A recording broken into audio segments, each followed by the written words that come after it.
Learn more at discover.com/match. Prescription an online consultation with a healthcare provider will determine if appropriate restrictions apply. See website for details and safety information. Subscription required. Price varies based on product and subscription plan. Hey guys, did you know there's a generic form of Viagra that works just the same, but is 95% cheaper? Just go to hims.com/enjoy. Through Hims, you'll get a free medical consultation, discreet shipping if prescribed, and the process is easy, whatever.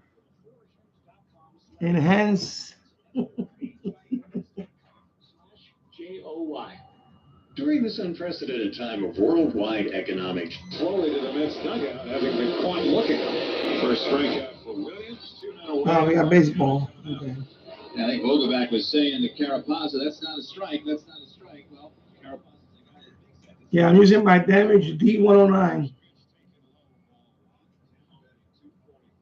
6 homers, 29 runs batted in. Disappointed with the tuning knob. Montana is as laid back a person as anybody who's come through. Free agent, that's what we need with all. We have to hit the ball 300,000 miles away, okay? You don't have to be a launch angle. So, like I said, this guy, give me a team that this guy... .wme.org.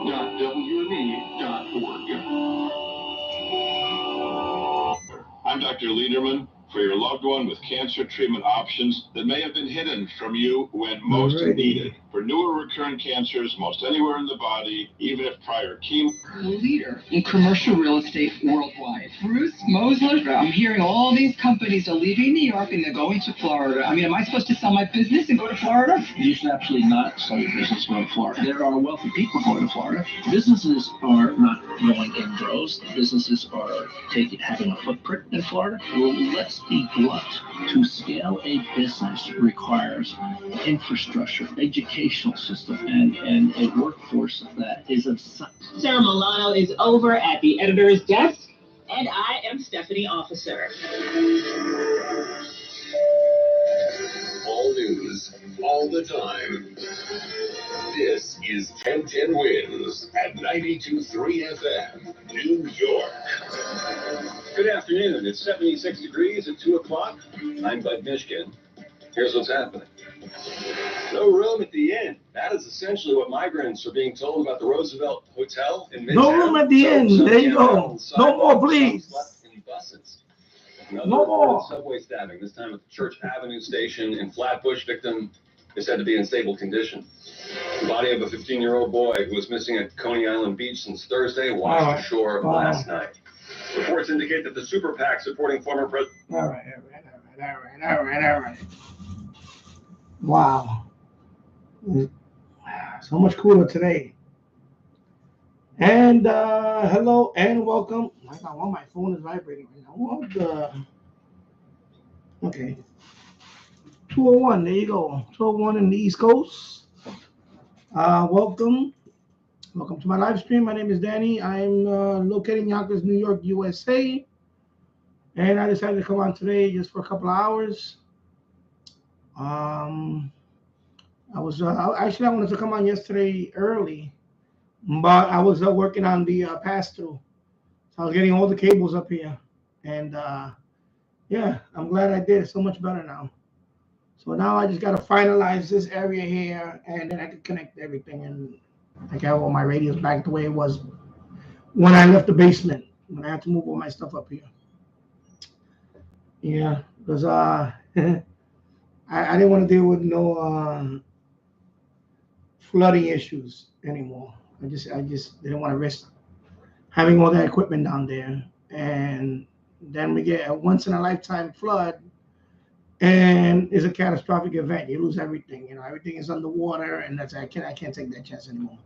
I was always anxious when we get even yesterday after I was on the live stream with Jill's official SWL channel. As soon as the live stream ended, we got this thunderstorm that came through here. Yesterday was hot. We had a little heat wave for a few days. It was in not 100, 90, 90 plus degrees for 3 days. Very hot and humid.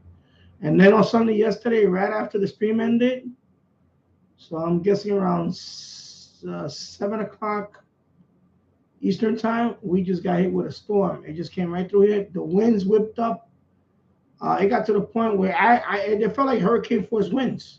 My trees were shaking like crazy. I was looking at my end fed swinging like crazy. The trees are shaking like crazy. My flagpole kind of bent, but it didn't break. It just bent a little bit. I fixed it this morning. And, it just got a whole bunch of rain. But nothing, I didn't get no water in the basement, nothing like that. Because it was so windy that the rain just kept blowing, basically blew it into the street. I didn't get it. We didn't get much accumulation. And it lasted for about 30, 45 minutes. Just a thunderstorm just went through here real quick. But it was scary because the winds. And we even had a power flicker. The power went out for about a second, and it flickered back on. My son, I was in the basement at the time. My son was upstairs on the first floor. Well, downstairs the first floor now. And he was scared. So he came downstairs, and I told him, no, it's okay. It's just the power line, I guess. Because it was so windy, that happens.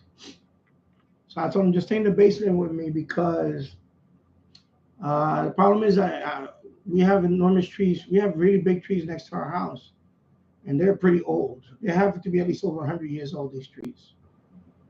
And when it gets like that windy, my fear is that tree is going to land on this house. If that tree were to fall, it'll land on this house and my garage, and it'll do some serious damage. So I told my son, just stay with me in the basement because that's the safest place for us, is in the basement. Because if that tree were to land here, where I'm sitting at now, it will probably break through this wall. I mean, that tree is that big. It's over 60 plus feet tall. It's very tall. And the trunk is like, the trunk is like this big. So it's definitely at least 100 years old. And it has all these branches, and some of them are very, they get to the point where they're like, I said, they don't go straight up. They're like, what they call that, perpendicular. I forgot my terms.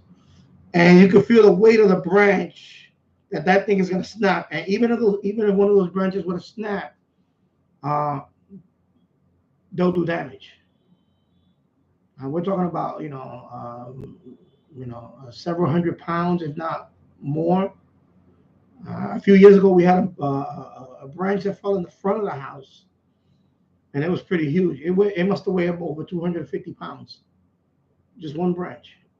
A piece of the branch broke, and it landed on the sidewalk. And what I kept thinking about, thank God no kids were playing there or nobody was walking there.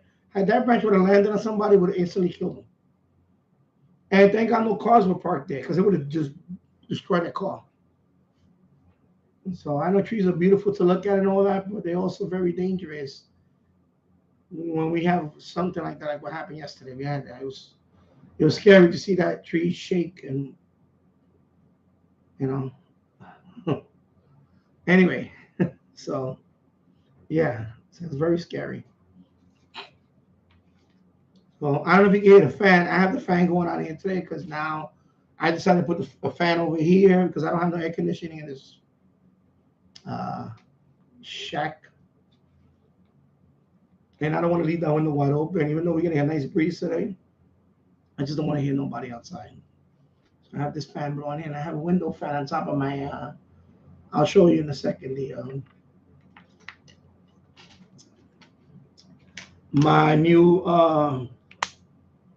do-it-yourself pass-through. Let me show you. Let me just show you. Let me take this around here. So as you can see now we got the window pass-through installed. I just put that's one of those window fan. I put it on top. That's a good thing about that. I can put the window fan on top of it and use it like that during the summer. And then, of course, or tonight when I take it down, or after I'm done with the stream, I'll just close the window again. So as you can see, I'm blowing some cool air in here.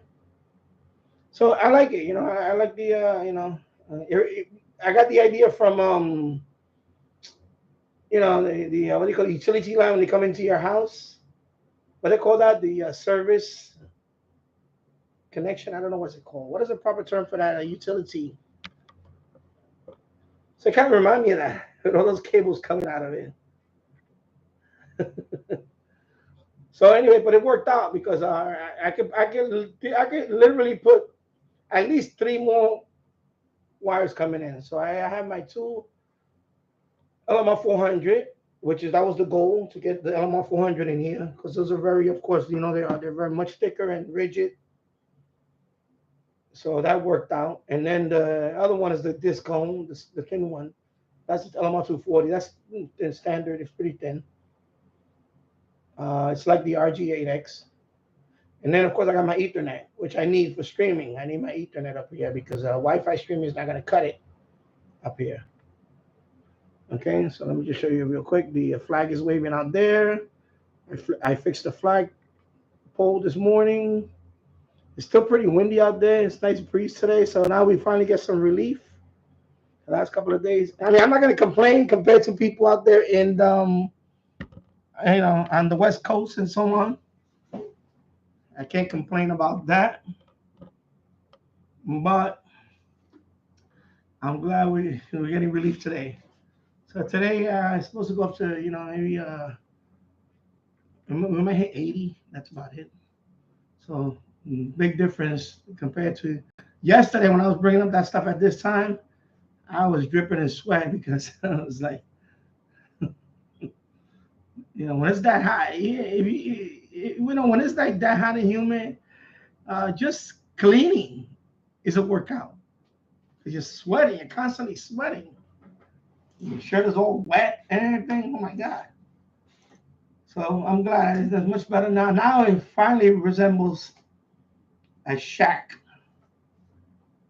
So my next thing is to get rid of this one, plastic one, bring up the other one of these, and then I can bring these radios over here, and then I'm going to put my transceivers here and the radios that are going to be connected to the cables. Basically, my active radios are going to be here. That's what I wanted. Just like the way, I'm trying to recreate the way I had it in the basement, and as best as I can. Actually even better than that because now I have more room. So, yeah. And hello, Bobby. And tomorrow's your birthday, so happy birthday tomorrow. I hope you have a good day tomorrow. I hope you have a good day today. Actually, and enjoy your birthday. Have a great birthday. My birthday's coming up next month. Actually, not next month. September. I said next month. Next month is a couple of days away. September, actually. My birthday's September 19th is my birthday. I'll be, what is it now? At this point, I'm forgetting how old I am. I'll be 57, right? 57? I'm 56. I'll be 57. Yeah, I'll be 57 in September 19th. I'm a Virgo. That's my zodiac sign. I just had all my tools up here. So when I put the, let me just show you. This one. So I had all these bits in here and all that, all these tools. For my Milwaukee. So I had to do a pilot hole with this guy first for that metal. I used this bit. Drill a pilot hole through the framework, and then I used 4 drywall screws and I anchored the pass-through into the window frame. So that thing is solid now. That thing is in there solid. And then the PVC elbow on one end is already snugged in. I didn't glue it. It's a small piece of PVC and it's 2 PVC elbows. On one end, I just pound it in there and it's snug. It's not gonna be, not gonna be able to take. You can't take it out, but I keep moving out to pop it out. The inside part, I just put super glue on it. Super glue, and then because I don't have pipe glue, and plus the pipe, they call it pipe dope. It's very messy, and I didn't want that. So a little super glue, and that's it. That'll hold it, And as you can see, much better now. And of course I stained it and orbital sander a couple of days ago outside, and then I use a wood stain. I think this is a cherry walnut. Is the tone cherry walnut? It's actually, and this is also a water-based wood stain. It's from what's the name of Veritine, something like that. I forgot the name of the brand. It's a wood stain plus polyurethane coating. It's 2-in-1. I used it before, and it's pretty good stuff. And it looks nice now. It looks very, I'm very happy with it. Very happy with the results. And if I need another one, I can just drill another hole next to it and put another one. And if I need more, but I figured, I don't know. Maybe that's my question to you guys. Somebody, especially you guys, you ham amateur radio operators and so on. Like, how many antennas are enough? I see videos where this guy had literally like 15 antennas in it, but he has a ranch. He has like acres of land. I don't have that. This guy had he had like an antenna for every band, literally. Like he had one for the 2-meter band, 6-meter band. He had like all these different, all the way down to 160. He literally had like long. He even had a beverage antenna. He had beverage antennas. I mean, this guy had. I think he has like 4 acres of land. I forgot what it was.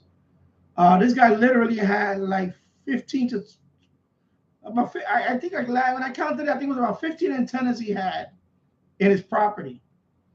And there's no way I'm gonna have 15 antennas around here. Right now, I have 4 wires coming in that one. Hello, Robert Varner. How's it going? I hope you're doing well. Yeah. I have 4 wires coming in. I can see myself putting 3 more wires through there, and I think that's it. I cannot see myself going to the point where I'm going to have double digit antenna wires coming in. I don't think where would I put all my, I don't have much of, because the end fed right now is my main antenna for my, for transmitting. For the even though I only do FTA right now at 10 meters, it works well. Of course, when I upgrade my license and I can do more bands, I have the antenna there ready for that. But I don't have like dedicated antenna for 6 meters. Although I could use my discone. I can use my discone for that. But the discone, from what I heard and read, is not the best for some, like this. The guy that I was just mentioning, he had a dedicated antenna for that vertical. He had a dedicated vertical for that, and for that frequency, for that band. Excuse me. I think it was a Comet JP. I forgot that name. Yeah. And in his case, I don't know. I remember he showed it how he was bringing everything into the shack. I think he just had a box, and then behind the box he had a big hole, something like similar to what I have.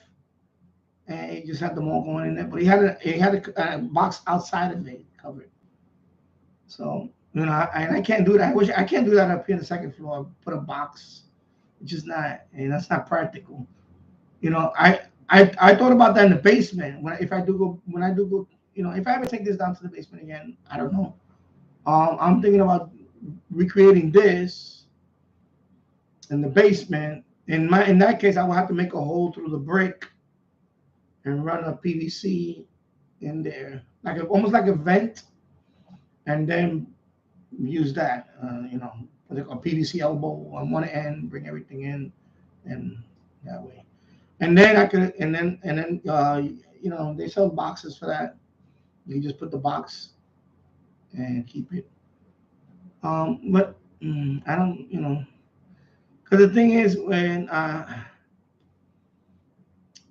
we might not, First of all, it's a couple of things. First of all, I'm gonna be 57. Me and my wife talk about this all the time. I don't want to be here no more than I really want to be out of here within the next few years. In other words, we want to move. So we're at odds at that. She doesn't want to move. I want to move. So that's a big issue right there. Because I'm not crazy about this area anymore. I'm not I grew up in New York, but New York has changed a lot. It has gotten a lot worse. And I'm fortunate that I live in Yonkers now, because if I still lived in New York City, it's crazy now. New York City is really crazy. So I've been living in Yonkers now for over 10 years now, but it's not getting any better over here. So we're at the point now that I told I said, listen, I'm getting older. Before I go on Social Security, I want to live in somewhere else. I prefer a red state. Sorry, I'm going to say it, red state. It's just too many crazy. These people keep voting the same idiots over and over, and it's just there's no progress. It's actually a lot worse now. It's a lot worse. Funny that you say that. I'm actually going to visit Wisconsin in a couple of weeks or so. And hello, Landy. I'm trying to pronounce. I guess that's a silent K. I'm going to say water ski. Anyway, Landy, come to Wisconsin. Yeah, yeah, it's one of the states I thought about. Because I go to that. There's a website. I said a channel called Is It the World According to Briggs or something. He's always rating like the top 10 best states to live in, the top 10 cities and all that. So I know Wisconsin is one of those states that he recommends. Wisconsin. Yeah. So I'm going to be going there around the middle of August. Actually, I'm going to go to Indiana first. We're going to stop over at my sister-in-law's house. And then together, we're all going to go to, there's a water park up there, something. I forgot what it's called. It's near, I can't remember the life of me what it is. It's a huge indoor water park or something. I'm sure you know, Landy, so please tell me what it is. I think it's called Wolf Lodge or something like that. So she wants to take her nephews there, and so she said, she invited us. So we're gonna go to Indiana first for a night, because we're driving from here to Indiana, which is 10 hours. So we need a sleepover in Indiana, and then from there we're all going to 4 hour from where she's at. It's about a 4.5 hour drive up there to Wisconsin. I know. I think it's near Madison, Wisconsin. I'm not sure.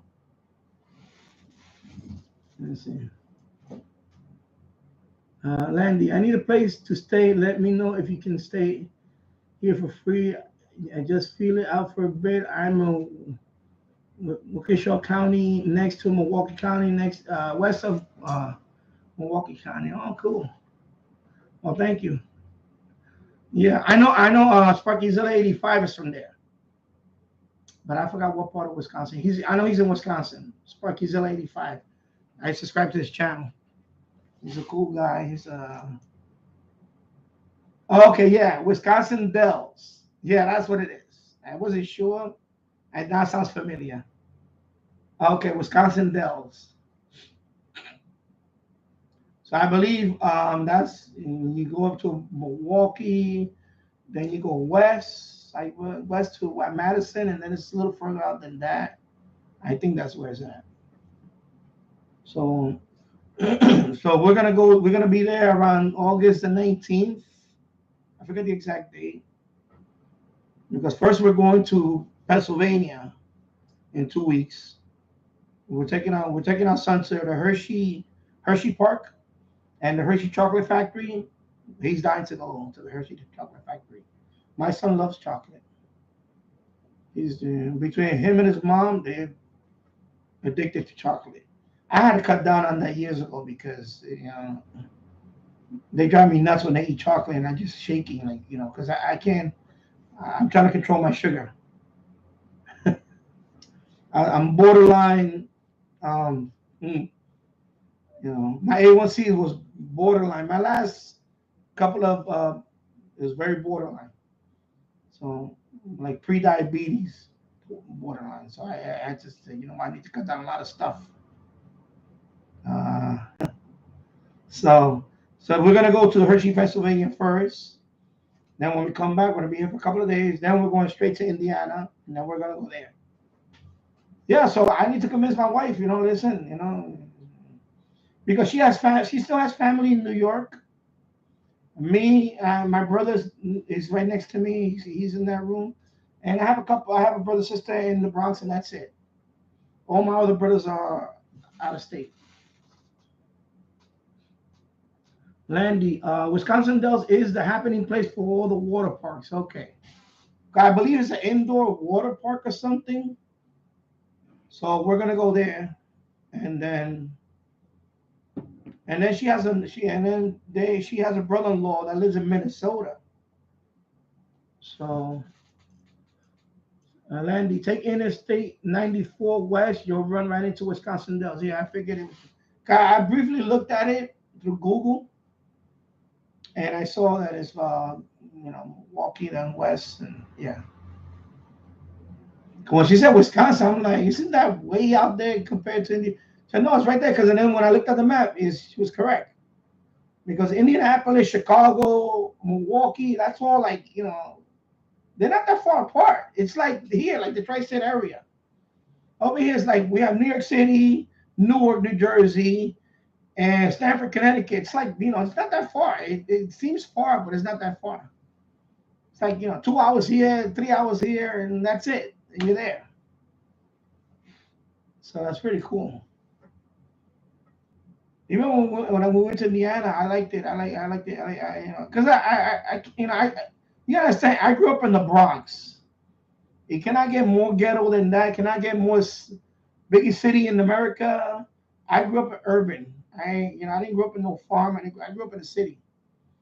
And I'm at the point of my life that I'm done with this. I'm getting too old for this. You know, I can't be going out there telling people, listen, can you please not block my driveway? It gets old. I'm too old for that. These kids now, I know I sound like a whippersnapper. I'm sorry, I sound a whippersnapper, but you know, I've gotten to that point where I don't know what's going on with people now. It's like they don't respect property. There's no values. It's like everything is out the door now. And I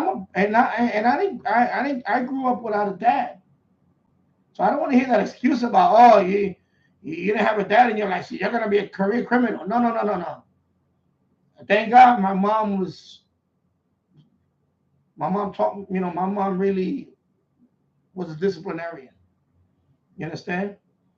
I don't want to hear that excuse about because you don't have no two parents, you know, you're gonna be a career criminal. No. I mean, I had luck too, but you know, and it's gotten to the point where New York is just not sustainable. They're going to raise rates starting August. Con Ed is going to raise rates again, the utility. So we're already paying through the nose in utilities. And of course, we pay the highest taxes in the land here in Westchester County. So it's getting to the point. I told my wife, I keep telling her, it's not sustainable living here. It's not. It really isn't. I mean, you know, even if they raise the minimum wage here to $17 an hour, the governor wants to raise it $17 an hour now. It's not sustainable. Businesses are leaving New York. People are leaving New York. We lost over 500,000 people in the last couple of years or so. They're leaving the state for good. They say, well, they're voting with their feet. They say, well, we're done. We're never done with this wokeness. So, excuse me, wokeness, and we're done with all that. They're leaving.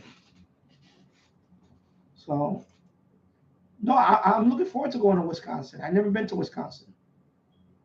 I've never been there. I've never been to Wisconsin. I've never been, you know, of course, I've been to Indiana. And of course, I've been to Illinois. I was stationed there when I was in the Air Force. I like it. Well, I don't know about Illinois now either, because Illinois went crazy too. Illinois went crazy too. But when I was stationed there back in 1988, when I was going to jet engine mechanic school, Illinois was I liked it. Illinois. It was it was different. Especially where I was staying at. It was very rural, small town. And I come back here to the big city, and I'm like, oh my God, like this. As soon as the plane lands in LaGuardia Kennedy, and you get on that cab, and you see all the graffiti and all that, I say, oh boy, I'm back in the grind. I'm back in the city. If that's when it hits you, your vacation is over. That's when reality smacks you. Okay, now you're back in the city. The squeegee people on the highway, whatever, and whatever. And now you got 10 cities. It's crazy. So I'm definitely looking forward to going to Wisconsin Dells and take my son there. I'm definitely looking forward to that. Yeah. So also and also thank you to my viewers. I saw those last couple of videos. They gave me some great tips on the pass through, on how to insulate it. Let me point the camera over there. Let me get let me have it on the tripod right here, so I can go over a couple of things. Go right there. I'll walk around here. I won't be able to see myself at this point, but let me move the stand over here. I don't want to trip over this. So let me see. Well, hopefully, I wish I could see myself, but so a lot of people gave me great tips on what to put in here. So I'm going to use plastic bags. Some people told me to use a dry sponge, put it in there too, because I don't want no critters coming in here. So that was a suggestion. Somebody also told me to use a pool noodle, which is, let me go around and read the chat. I'm going back and forth because my pool noodle, which is, I guess it's like a piece of foam. Let me, I'll just stand on this side. It's easier for me because I can point. So I can use a piece of foam and stuff it in there so no bugs won't come in there and all that. And of course, up there, between the two windows, I have suggestions on that. Anybody have any other suggestions to put? And especially in the wintertime where I don't want to get any draft in there, because that's going to stay permanent like that, except for the window fan. That's just there for today. And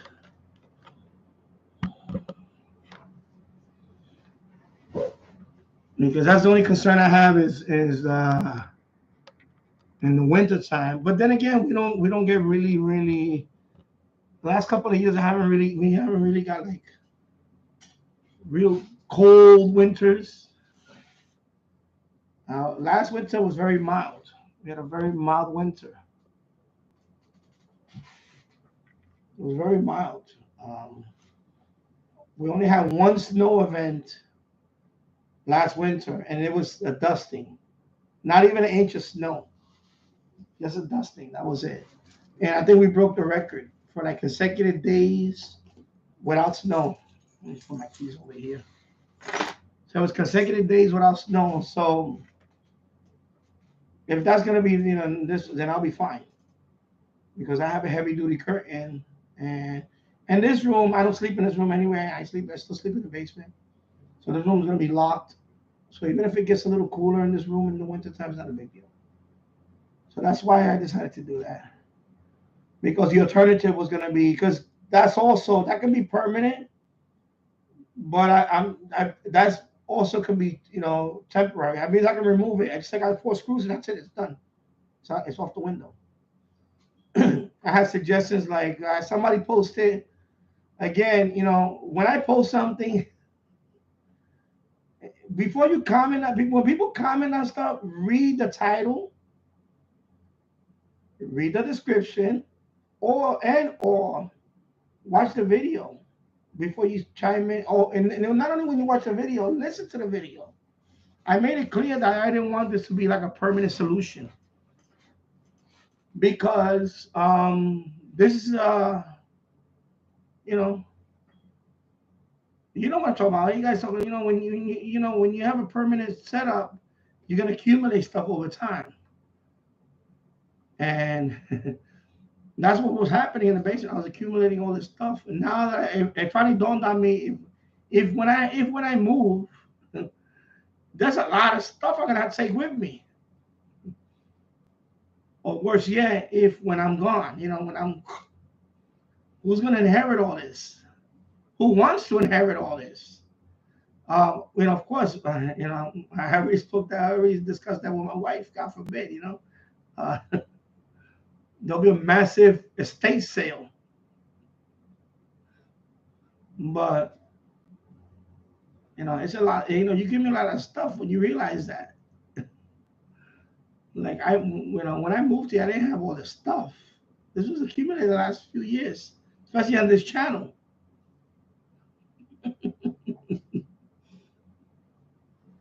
And so,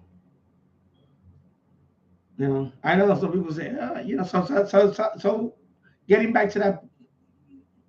So somebody posted on Reddit, a couple of people posted, why don't you just buy the MFJ thing? That's the point of the video. I didn't want to buy the MFJ pass-through with the connectors because I don't want another connection. My cables are long enough. I can run it straight into my shack. Why I want to create another connection? Because you're gonna need, if you build your own MFJ pass-through, let's just say that, you're gonna have to get a connector for each cable that's coming in. Like I said about this pass-through, I can put as many as I want. If I have 15 wires coming in here, I can just build another one next to it, and so on. And that's not practical with the MFJ thing. MFJ, I believe the ones you buy come with about 6 of them. There's some that are shorter. There's one that has about 8 of them or 6 of them. I forget what the number is. I'm not gonna look it up right now. I'm not gonna look it up. If somebody wants to look it up and tell me, that's fine. So, and each of them have I think they all have the same type of connection. SL239, the female, so SL239, whatever. I think a couple of them even have the BNC one, the female BNC. I don't know. That's not practical for me. That's not what I want. Because I want to be able to, so what if I want to run a regular coax, television coax? Just run it in. If I want to run a BNC or wire with the BNC, I can just run it in. If I want to run a wire with SMA connector, I can just bring it in. I don't need, with the MFJ, you're limited to whatever is there, and that's it.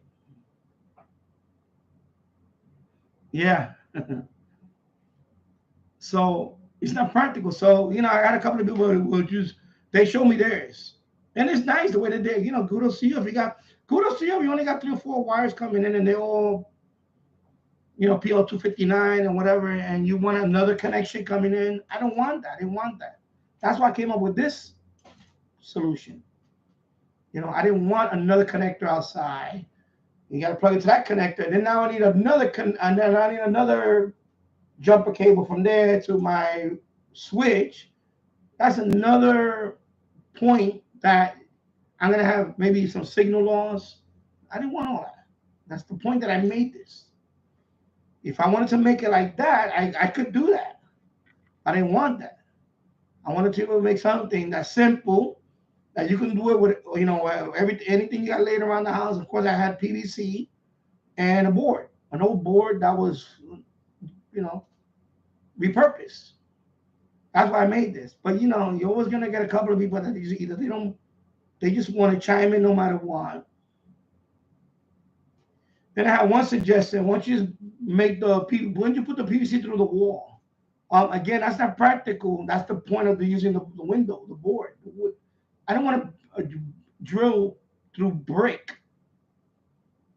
I'm going to drill through brick and damage my wall just to put a PVC pipe, just to have it, especially on the second floor, when I might rent this out one day. It's not practical. You see, it's like. So somebody actually wrote that. Once you drill a hole through the wall. My house is brick. I'm sorry, I don't live in a wooden house. I don't live in a wood frame house with vinyl siding. I don't live through that. I live in a brick house. So I cannot drill through brick. It's not that simple. So of course, people don't even watch the video and they chime in about that. If you see the video, I live in a brick house. So I didn't even answer though. When I see that comment, I didn't even answer it. I said, I'm not going to answer it. Forget it. It wasn't derogatory. He just said, well, you put through. I didn't want to dignify that. I said, you know what? I'm not even going to answer that question. I'm not even going to answer that response. Because apparently you didn't watch the video. And you will see, when you watch the video, I live in a brick house. So I'm not going to drill through brick. Now, that would have been a good idea. That would have been good for the basement if I can do something like that. But I didn't want to do that either because that's the reason why I'm up here. Because that's another point of entry. If we get water, we get any type of flooding, that's one of the first points of entry that the water is just going to go right in. So I wouldn't even want to do that in the basement. So, Landy, put a sign out, say electronics rummage sale. Yeah. But also, unfortunately, around here, there's not many people that are interested in electronics. My neighbors around here, without getting, I'm not even going to go there. Forget it. Because, put it this way. If there was to happen, I want to have an estate sale, nobody's going to buy the radios. They might buy everything else. Maybe this for a young geek or something, or geek. Nobody's going to buy the radios. Not around here. The radios will be the last thing that will sell out of this, it will be the radios. It's just the demographic we have around here. I'm just going to leave it at that. I'm going to leave it at that. The demographic we have around here now, he's not going to buy these radios. Okay? They're not. They might buy that telescope. They might buy, of course, they're going to buy some of that stuff. But they're not going to buy the radios. They're not going to buy the radios. No, those would be the last things to sell. None around here. Demographic around here, no. And I still haven't ran into that person that has that wire in their window. Now I just gave up, and I said I don't want to sound creepy and leave a note or something. Hey, I noticed you're a shortwave listener. You said you have your wire outside the window. I just said forget it. I don't want to deal with that. I just said no. I don't want to deal with that. So right now we have 43 or 44 minutes in. 4 people watching, 4 likes. Thank you for watching. And I'll be here for another maybe hour or so. So I just had to wear my watch today because Jill's wore his yesterday.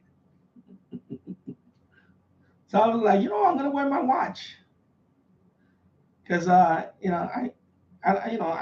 do like wearing watches. I wear watches when I go out and stuff like that. I normally don't wear it every day because, of course, we have our phone now, and our phone tells time.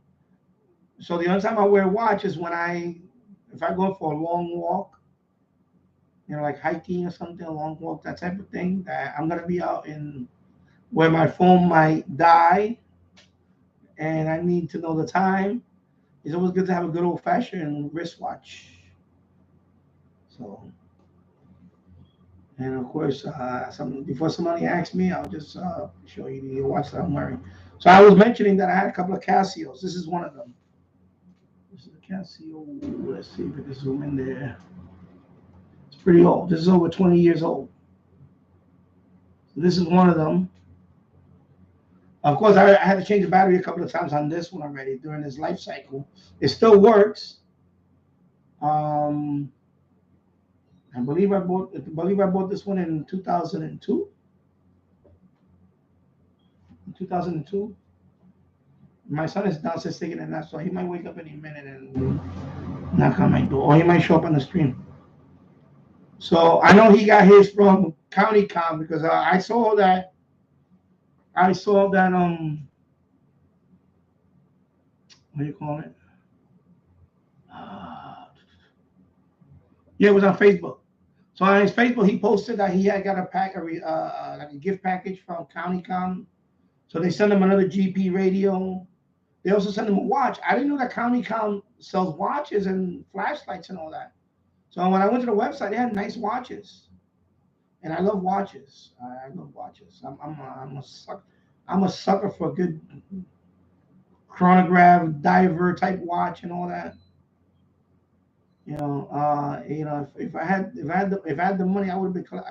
I would have had a nice collection of watches. But I stopped buying watches because, of course, everybody has a phone now, but I still have these around. I have this one, and then of course I have this other one. Let me read the message first. DJ Brobot. Hey Danny, I see maybe let me just start again, Danny. Hey Danny, I have seen many shortwave DXs I follow use receivers by a company called Rode, and I'm hoping I pronounced that right. Rode and Schwartz. Have you used them before? No, I have not. It kind of sounds familiar. I might have seen one on eBay, but no, I never used one myself. No, I never used one myself. But I might have seen that on eBay once, so I'm not really familiar with it. Is that like an old vintage, there's an old one like a tube type? I think I believe that's an older receiver. Maybe yeah, like I said, tube type. Maybe I don't know. So of course this is the other one that I was talking about in the chat yesterday. This is the other Casio that I have, and this one goes back to I think 97 when I bought this one. See, it's still working. So of course this one was pressurized, and there's a tool to open that. You cannot just open it. There's a tool that you have to put in and twist it. Unfortunately, this one, when they changed the battery, the last guy that changed the battery on this one, let me put it close. The last time they changed the battery on this one, is this button doesn't work right, because I read about that. There's a certain way you have to put it back, and so I would not go in the water with these anymore, because once you open it, these are pressurized. So once you open it, it's like a vacuum in there. It's sealed, and it has a gasket and everything. Once you break that seal, it's not going to be the same. So I would not go in the water with this anymore. You can still use it. I changed the battery on it. I already changed it to about 3 or 4 times. I changed I think 4 times now since I had to change the battery on this watch. And hello, Jim's Radio Check. How's it going? I hope you're doing well. So, like I said, I'm a sucker for watches, aviator watches, diver watches, chronograph watches. And this watch is the one that Arnold Schwarzenegger wore in, I believe, Kindergarten Cop. This watch became famous for that. Is it Kindergarten Cop with Danny DeVito? I forgot what's the movie that he made with. It's a movie from the 90s. So I think it's that one, Kindergarten. So he wore this watch. So this watch has been out. This model's been out since the 90s. So, and then my last watch was this old Loris sports watch. I might zoom in there. Okay, I need to hold it steady, and then maybe that. Oh my God. Okay, I think I'm gonna bring in the 4K cam for now. Okay, let's try this again. Blocking my head. Oh my God, I'm going. Ah! Right here, let me go. I'm gonna go up close right here. There you go. Loris Sports. He's all, you can see up close. There you go. All right. So this is a cheaper one out of all of them. These are the ones you could buy in Walmart whatever years ago. This one is old. This is like 30 years. This is like 1995 or 90, over 30 years. So this watch is old. It works. I changed the battery a couple of times. That's it. They work. Of course, this one is nowhere near waterproof. You see, you got the screws. You just unscrew it, and that's it. So this one is not really. So I had a time. I mentioned in the chat that I had a Timex. It was a military watch. It wasn't, it was just an olive green. It was just an olive green Timex. I bought that back in 1988. I always had watches, but that was like my military watch I used to wear with my uniform, my olive green uniform. So I was at a beach. I think it was Orchard Beach in the Bronx. I forgot what.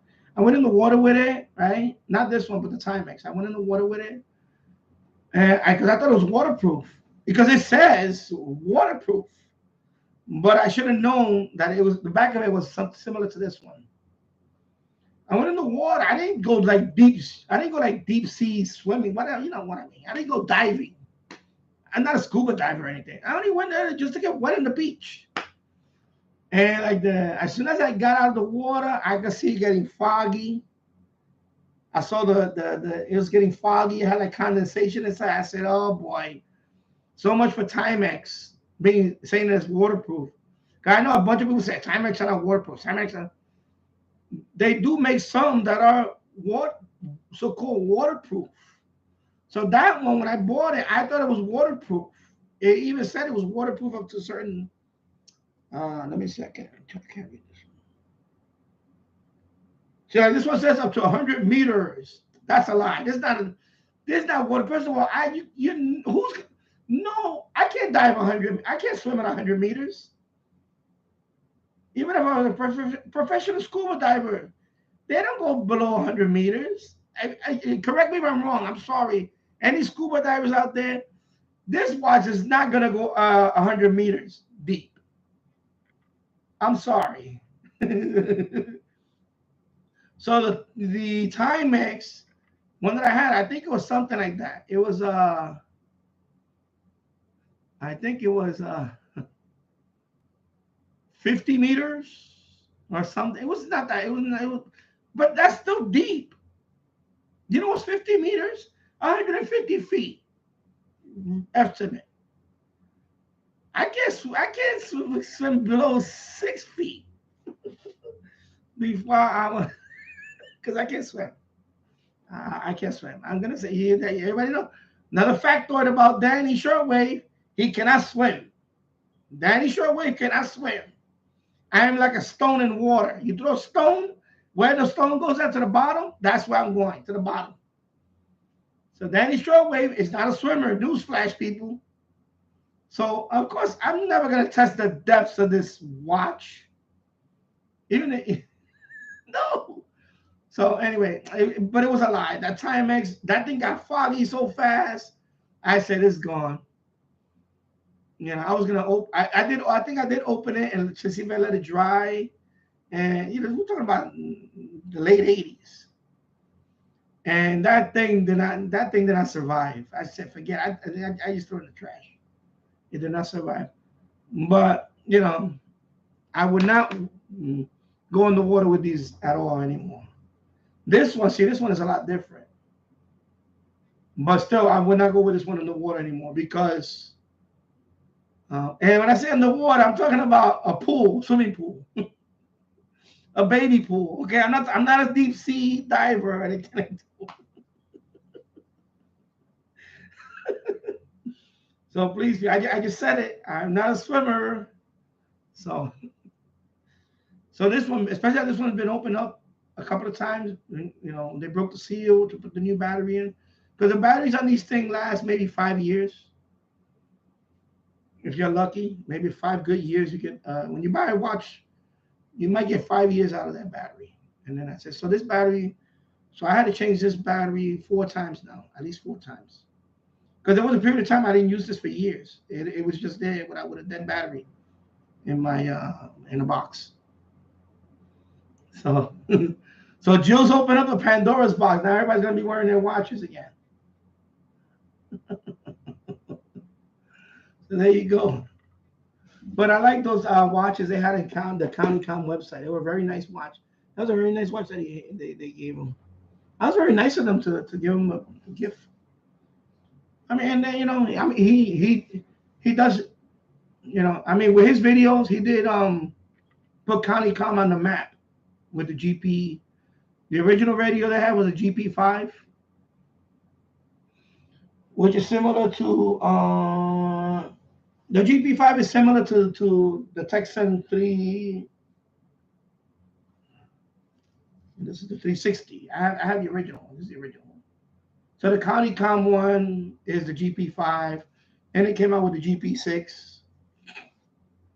And now they send them the GP7, which is SSB, has SSB all that. It's really nice radio. I'm eventually I would like to get one of those CountyCom. So CountyCom, if you out there, you want to send me that CountyCom GP7. I'm stuck with this old one, you know. But let's see. I do like that one. They did. So I like that when a company, when you know Texan came out with that one, they kind of come say, "Oh, you have that one. We're gonna make one better." And then they one up it. They made it better. And then Texan took a few years to make one with the SSB. And then CountyCom said, "Yo, we can make it with SSB too," and so on. And then they one up them. I like to see that. I like to see companies do that. So CountyCom just makes a better version of the, you know, CountyCom makes a better version of this guy, of the Texan BL360. Then they have the 368, is it? That's the newer one. And then they have down the different colors. You know, they have one orange. I know Texan has. So CountyCom, you know, but I didn't know that they sell watches and all that. I didn't know that, which is pretty cool. So when Joe's posted that on his in his group, now he received a gift from them. That was pretty cool. That was pretty cool of them to do that. I like to see that. I like to see companies. There you go. And turn on the power. See. He doesn't believe that parents should be the primary stakeholders in their kids' education. At some point, you gotta believe that what they're saying is the truth. Download all of Red Apple Media's podcast. And of course, they have the they sell the on eBay. I think somebody, or you can mod this. Actually, I opened this up because this thing's twist out. I show you. Somebody asked me about that before. This particular thing, you can just twist it. Then you have the arrows. You twist it, and see, you can see the ferrite in there. You see the arrows? You twist it. When you put them in there, you have to. It's a notch, and you twist it and it locks. So you could. What they do is they just get another ferrite. Somehow they super glue it in that one, and to extend it. That's what you have to do if you want to make the mod for this. That's the way I think they would. Or let me show you again. I'll show you. Well, I'll show you after the ad. It's gonna be 30 seconds, 28 seconds. So I'll show you after the ad. Cause if I had a second one of these, I would do the mod. I don't want to do it with this one because it's the only one I have.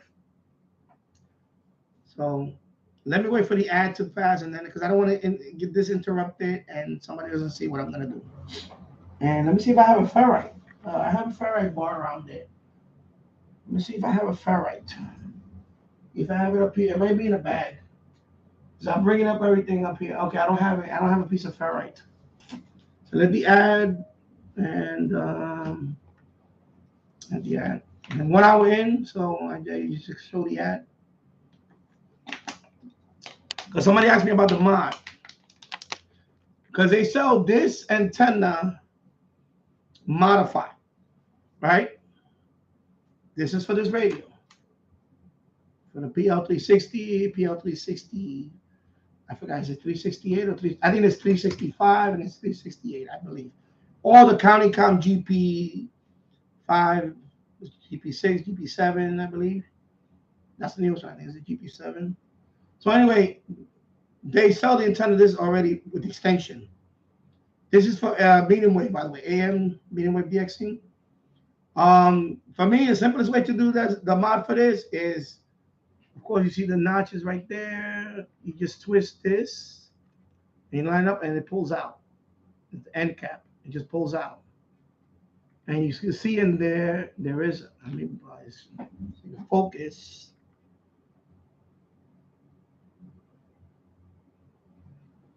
Okay, focus.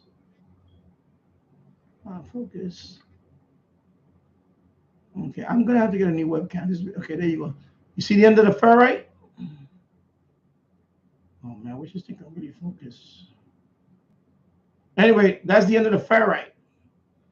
All you have to do is they sell them on eBay. They have 6 inches long, I think it is. You know, I wouldn't go longer than that because the problem is, you take that, you glue it in there. You gotta use some strong glue. It will have to be something like epoxy or something. You can make contact with this one. And then I seen people just cut this out. Just cut this out for the ferrite to fit in there. So this can kind of hold the ferrite. And that's it. And you create the extension. And so you do on the other end, and now you have the extended version of this antenna. That's all you need. Now, when that ferrite touches this ferrite, you super glue them together. That's it. You know, I don't know. I see people. I don't know. They try. You can crack this open. Let me see if there's. Yeah, you can crack it open right there. Okay, focus in there. See if they show it. See, so you can crack it open. You can crack it open and just put a ferrite right in there, and whatever. I don't need to do that. The simplest way is you just open this thing up, and in there, the ferrite is right there. I have a few of them. You can just super glue it in that one, and then and you have your extended. If I had an extra one of these, I would do it. I don't want to do it with this one because it's the only one I have.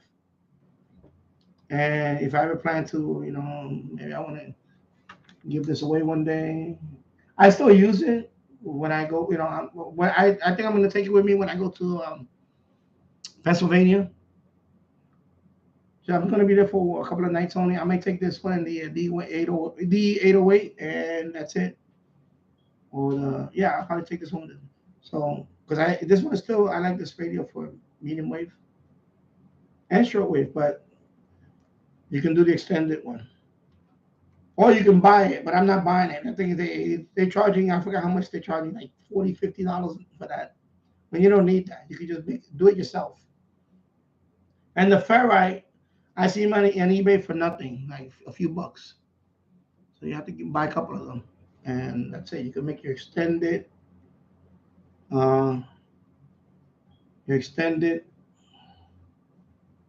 medium wave antenna for this guy. So, and I don't know if CountyCom actually sells that antenna too, the extended one. But there you go. So I just show you how to do the mod. Pretty simple. Alrighty. There you go. So June Radio Check is not. It's not a tumor. I don't understand what is not a tumor. Yeah.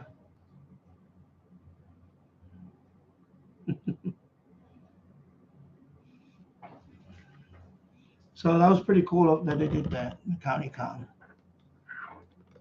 So I definitely, I saw their watches. They have nice watches, but because the reason why I like his watch is that the one of the hands, the inner dial was in GMT time. So of course, Jill's, of course, every radio listener or radio operator, or whatever, GMT, right? UTC. So the fact that that one had a separate inside the inner dial was GMT, and it had a separate little hand that would show, okay, this is GMT, which is pretty cool. I like that. So that was the interesting thing about that watch. It had the GMT time too. And of course, like this one has a separate time too. Let me see which one is it. Oh, sorry. Well, this one I can't tell. No, this one is it's just the chronograph is not digital. It's like as you can see, it just has a little. Actually, you can use a small one for the. Actually, has a chronograph. Excuse me.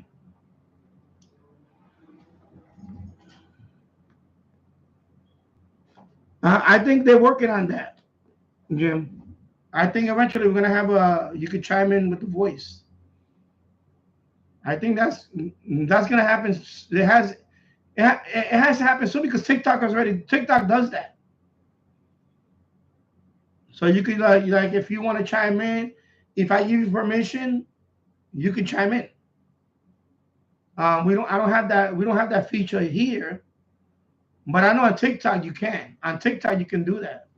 Yeah, that is a lot of fun. See, this one has I can put the time in there.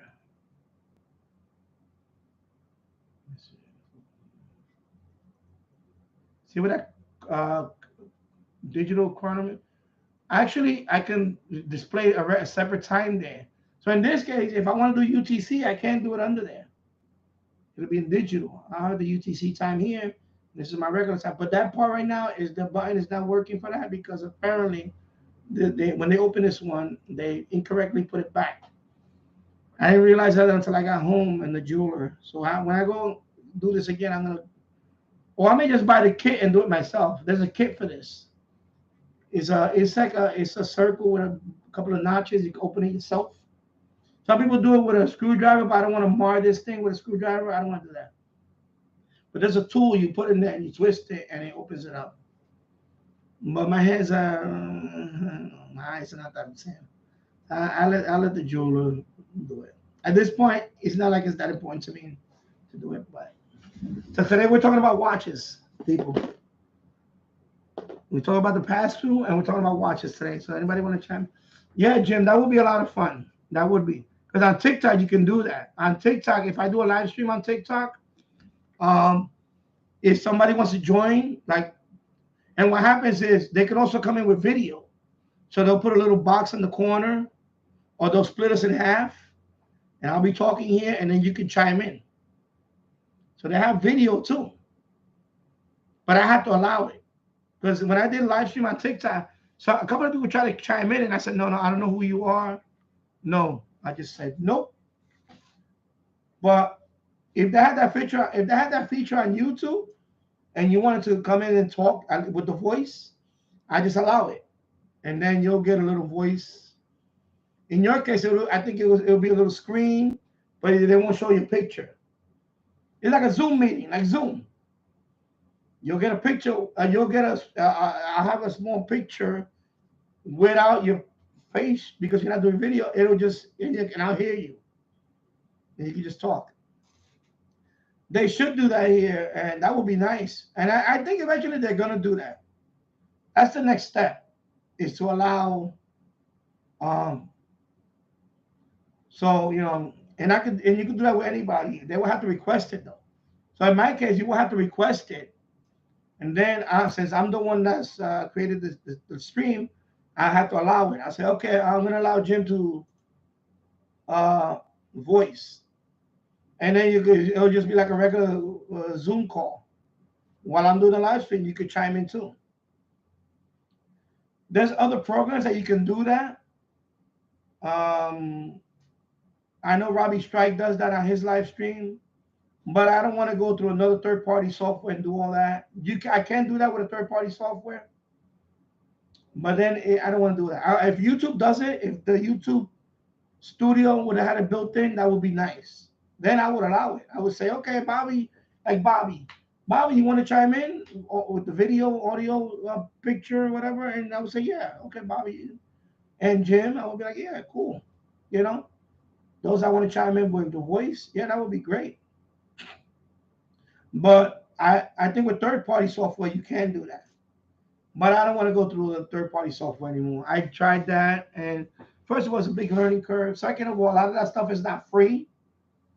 I think some of them you got to pay monthly fee. Bobby would know about that. Bobby's done that. I know Bobby has done that. So Robbie Strike does that. He hasn't streamed lately, but I know when he streams, he has multiple people. Like, I guess he got his regulars. So he has like 5 or 6 people, and they'll just talk.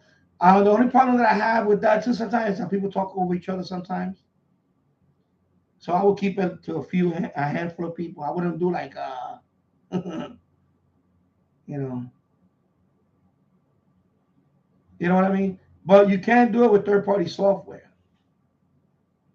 But I believe that the one Robbie Strike is using, I think, is a monthly fee. You can pay yearly, but that's one thing. I don't want to pay for that. I don't want to pay for that because one, if I was making money here, if I was making better money where I can just afford. Right now, I cannot afford that. And plus, I wish YouTube would just have that built in. You know, it's an evolutionary with YouTube. I remember when Jill's, we came a long way from streaming, even streaming now. Of course, they're trying to incorporate this here.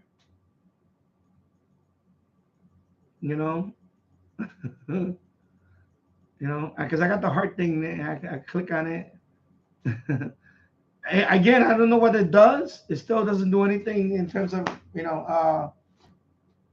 improving people coming in here, like improving he's on live, Like, I guess if 1,000 people would have clicked, if I was to get 1,000 of those clicks, likes, whatever, maybe my stream will be showcased on YouTube Live.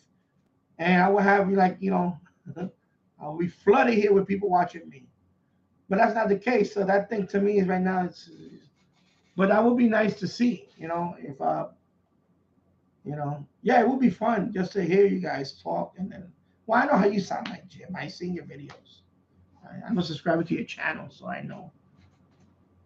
But that would be a nice feature, though. If you want to talk, we could just talk, and then I don't have to just read text over and over, and plus, I think that would be a lot more. And you know what, Jim? I'm gonna look into that, even for the third-party software. I'll look into it, but I know the ones that do offer it, you have to pay, and I'm not gonna pay for that. I'm not gonna pay for that. Like some of them, I think the free version, they leave a watermark. Let me just put right. They leave a watermark here with the software. I don't want to do that. I don't want to leave. I'm not promoting another software. I'm sorry, I'm not doing that. Unless I'm getting paid for it, I'm not promoting the software. I mean, well, then again, if I'm using it for free, that is what you're paying. You're paying to use it. So, but yeah, I don't really want to have the watermark. I don't want that anyway. But I know there's a third party. So I know there's a couple of them. If Bobby's still on here, maybe I'm sure Bobby knows. But, and hello, Glenn Dansler. I hope you're doing well. And it says here, and I just turned on YouTube. Good to see you. We'll catch what I missed later. Really enjoying the pass through. You enjoyed the pass through videos? Oh, cool. Yeah, I'm hoping that somebody, I already have.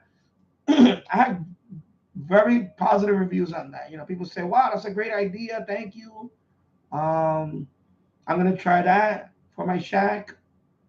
Because before I made that video, I looked all over. I searched if anybody did a similar thing like that, and nobody made a video like that one. Everybody was doing the MFJ method, which is the put the connectors and all that. And I didn't want that. This is the solution to that. I didn't want, you know, 6 connectors on my pass through and that's it. And you're limited to whatever's there and that's it. I didn't want that. So my solution was going to be more like, you know, this is the, you know, I got the idea from the service, the utility. When you go outside the houses and you see that on a, you know, on what they call it, on the overhead line, they go into the house. You have one of those electric conduit, and there's an elbow sticking out, and you see those 3, the you know, the 220 volts going into the house. So I started thinking about it. I said, man, you know, I could, if you flip it this way and you can run all the wire you want in there. It's just a simple thing, you know. And I looked all over for any idea on it because I wanted to see what was the response about it. And I cannot find one video that made that pass through the way I did. So I said I'm going to be the first one to make the video. And I figured I was going to get either criticized about it, like, oh, that looks like junk, or whatever. But the 99.9% of all the response that I got for those videos are very positive. People were like, wow, that's a great idea. And it's so simple. You know, you just need a couple of PVC elbows and a PVC pipe, a piece of wood. It doesn't have to be that wide. I just picked that wide because that's what I had. You could get a narrower piece of wood and use that. Doesn't matter. As long as it fits in the window and, you know, you have a way of securing it, and that's it. And that's also good for, believe it or not, you know, I don't want to say HOA because you have to hide the outside. So, but it's also good for temporary, you know, temporary solutions too. Like if I had a basement shack and I have, you know, a window in the basement, I have windows. I could have put that in the window instead of destroying my wall and bringing, you know, set up, you know.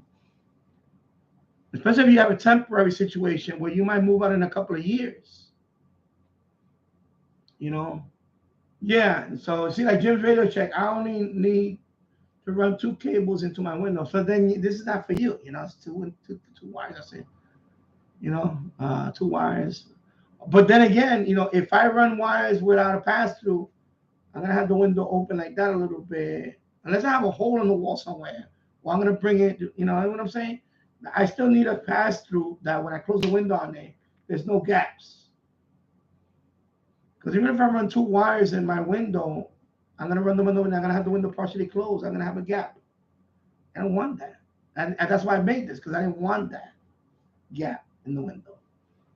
You know, it wasn't, even if I had used the flat cables. Where are they? Where are they? Where are they? Right here. Even if I only had 2 wires and I use flat cables like this, right? My window's not gonna close all the way, even with a flat cable like this. I can tell you that right now. Well, it will close, but these flat cables, when you close them on it, they'll start. What happens to them? They if they get chipped, they'll short out. They're not very durable, these flat cables. You know, so especially I have LMR 400, which is rigid. That one is not going to close on LMR 400. If LMR 400 is about this thick, so even if I ran 2 LMR 400s there and that's it, my window's not going to close like right. No, it's going to be a gap like that on the window. It's going to be unacceptable for me. So I have to build a pass through, even if it's a thin one. Even if it's a thin one, and I just drill 2 holes for the 2 LMR to come in, and I can seal that, and then it has to be thin patch. At least I'll have more of I won't have a gap, an open gap where air can come in. No, at least I have the wood there. So even if I only had 2 wires coming in, unless they're very thin wires or using something like this, it's not gonna work for me because I would have had a gap. And unless you're gonna stuff that gap or seal it with something, you know, yeah. But for me, that wasn't going to be acceptable. I didn't want to just close the window on a wire and have a gap. That was not an option for me. It was going to be a pass-through, or I would have had to put a hole through my wall. That's the only way I was going to get it up here. A pass-through or a hole through my wall. That's it. Or if I had a permanent air conditioner, you know, the diaphragm, what they call that part, the part that's next to the air conditioner, I could have punctured a hole through there and plug a couple of them through there and then see what happened. But I don't want to have a permanent air conditioner here either. I don't want to. And plus, like I said, when I did this one, is because I have more than 2 wires. I plan to, eventually I might have 10 wires coming in here. Right now, my goal is to have at least 6. Right now I have 4 wires coming in here already. My goal is to get 3 more. And that's it, I accomplished my goal. Because that's what I had in the basement. If I could replicate what I had in the basement, then, see, in the basement, I didn't have to do this because I brought them through a door. They were going underneath a door. And there was a hole on the side of the door in the corner where. And then the wall, in the next room, there was a hole in the wall that I just put them in. But that's the basement. That's been like that. And that's still the point where I didn't like that part either. But here, I didn't have a choice. I had to make this. I had to make this, or I was going to put a hole through my wall. And I did not want to do that. That's drastic for me because it's brick.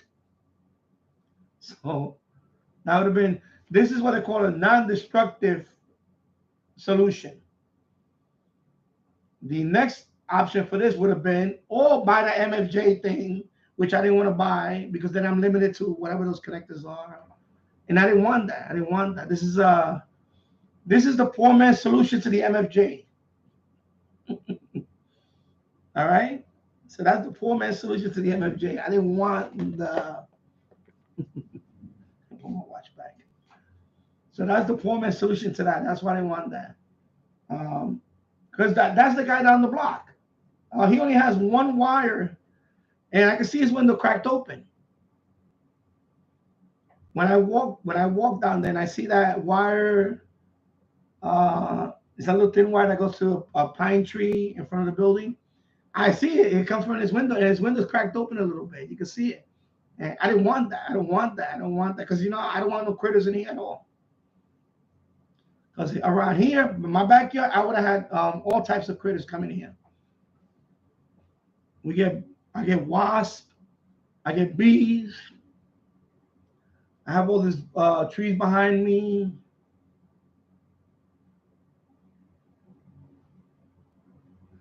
That I'm gonna seal that. I have a couple ideas. The most practical one is called a backer rod. I don't know if you ever heard of that. A backer rod. I'm gonna show you a picture of the backer rod. A backer rod is foam.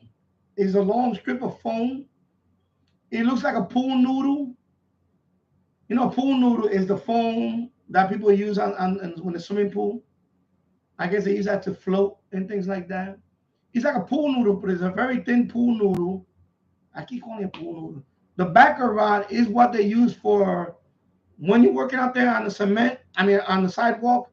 You know, when you have a sidewalk, it has areas where there's gaps, right? So if the gap is wider than a certain width, you have to put a backer rod in there first. It's a piece of foam that you put in there, and then you seal it with whatever type of sealant they use for the sidewalks.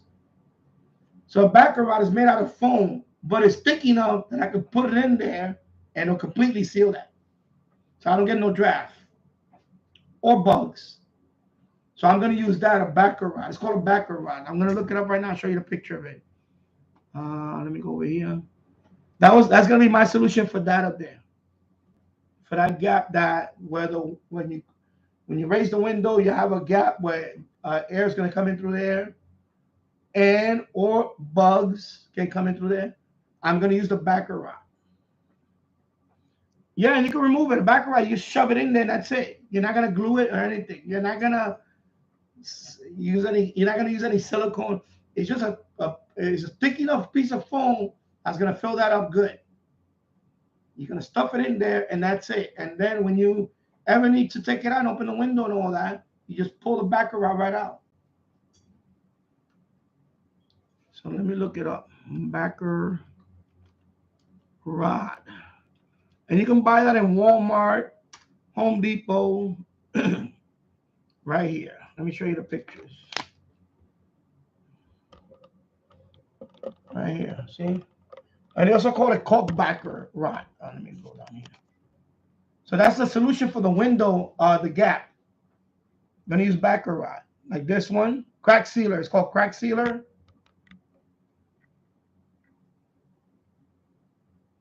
See, they have a long roll of it for $10 on Amazon. eBay. Walmart sells these. I seen them on Walmart. I bought these before because I had to use them for the alley. I had a couple of big gaps in the alley. I put that backer rod in there, and then I used it's a crack seal. It's a poly. It's like a silicone crack seal. That's what you use for the sidewalks. So this is what you use to seal the cracks. So this is what I'm going to use for the window, for that gap in between the windows. Excuse me. And they have thicker ones. So they have different different sizes right here. All right. Let me drink some water. My throat just got dry. Wow. So that's what I'm going to use for the between the windows. It's just you put it in there, you shove it in there, and that's going to seal it. That's it. I don't need. And then on top of that, I can just put a little piece of tape, painter's tape. Yeah, that's going to work. Exactly. It's going to work out fine. So this is going to fill that gap. So I'm not going to get no draft from the wind between the windows because I'm using the backer rod or the crack crack sealer. It's foam, you see. And then if I want to put a little piece of tape on it so it doesn't pop out, whatever, and that's it. And that's it. And I can remove that. That's it. 1, 2, 3. It's easy. All right. So that's what I would use, Jim. You could use that. They sell that in Walmart. You can see Home Depot. Home Depot. That's the one I have. That's the brand, Sika. That's the one that I use I use this one. See, 20 feet long, 3/4 of an inch by 20 feet long. So you got more than enough to cut pieces. Okay. And hello, Keegan DX, good afternoon from Northwest Arkansas. 94 degrees and partly cloudy there. Wow, it's still in the 90s there. Wow. Whew. Over here, we got relief today. Today's 77 degrees right now so far. And it's sunny outside. It's a little windy. I can see the tree shaking, the leaves. So we're getting a nice draft. I think I'm going to open the window. Let me just open that window up. I'll be right back. Let me just open the window.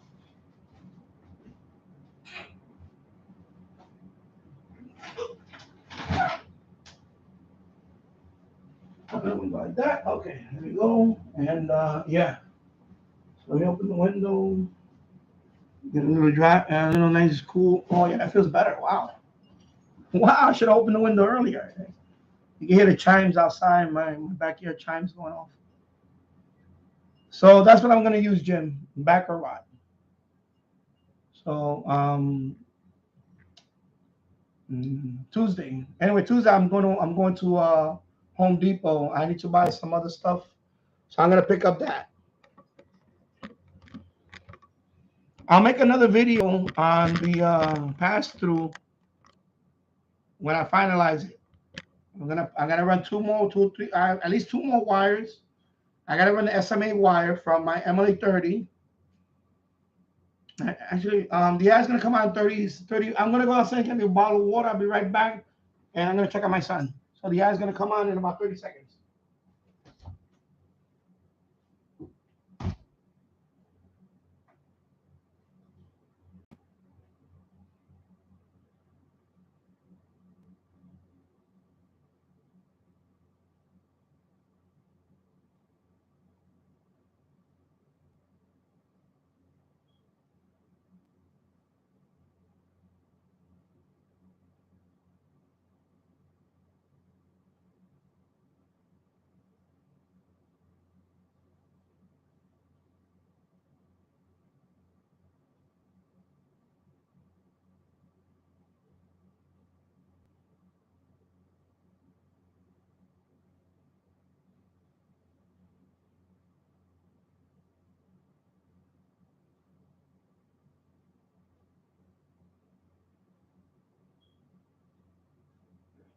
All righty.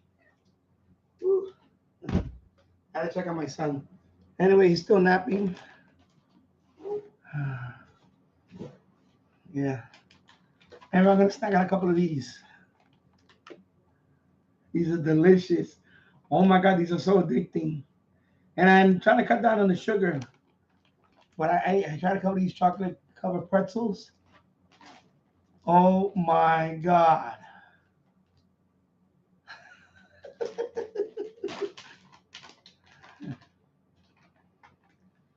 Chocolate covered pretzel.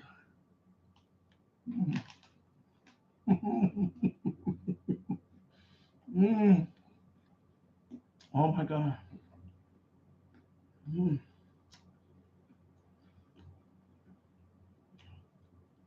Sugar rush. Okay. I have one more. Chocolate covered pretzel. Mm.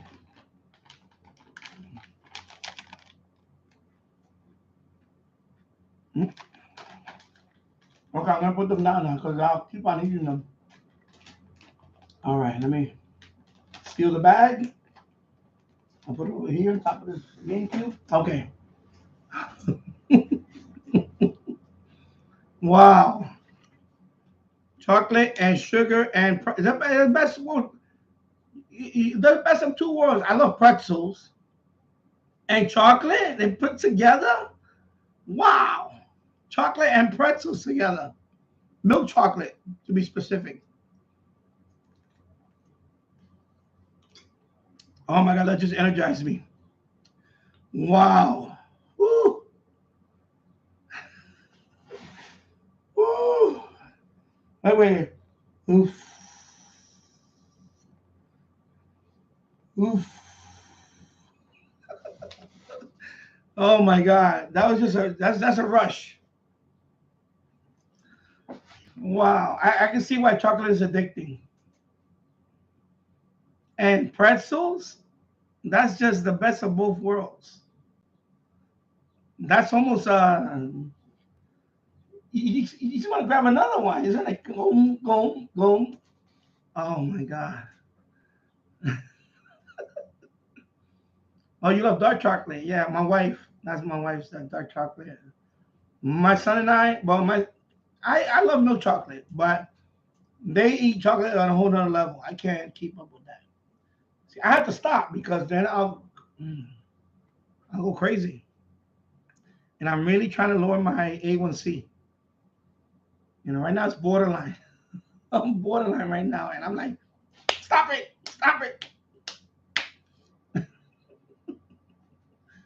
Oh my God.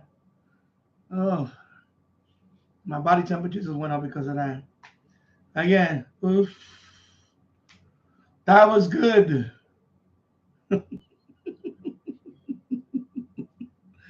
Oh my God. I need more water.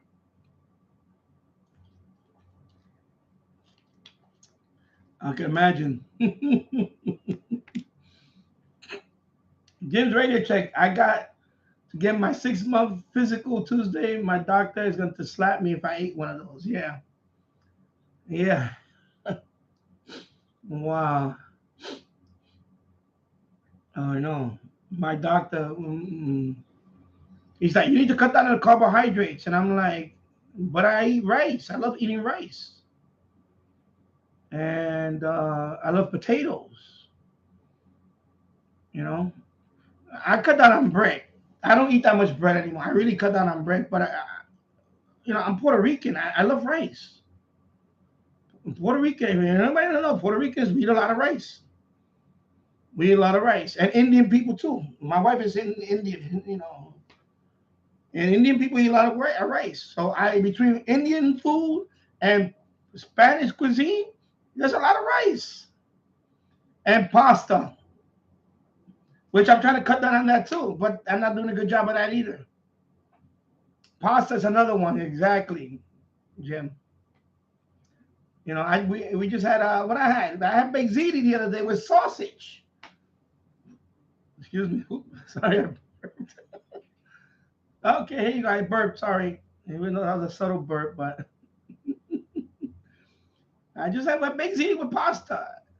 I mean, baked ziti with a sausage. Actually, baked ziti with chicken. You made the other day. I had it because I have to give it to my brother because I'll go crazy. Yeah, I like chop suey.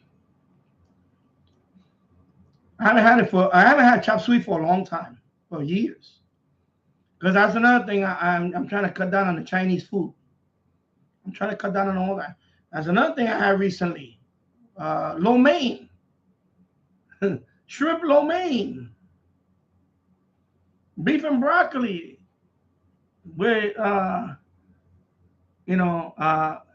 get the vegetable fried rice because I'm trying to not have the what they call the house special. House special fried rice is when they put all the meats. They put the pork and the shrimp and the chicken. Right, that's the house special one. They put all the meats, like all the meats. So I said, no, just give me vegetable fried rice.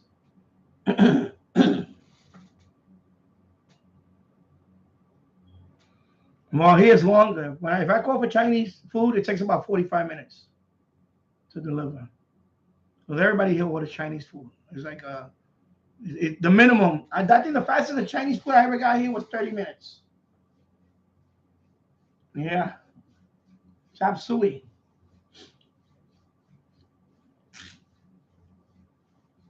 Let me go back up here. So Keegan wrote about the whatever.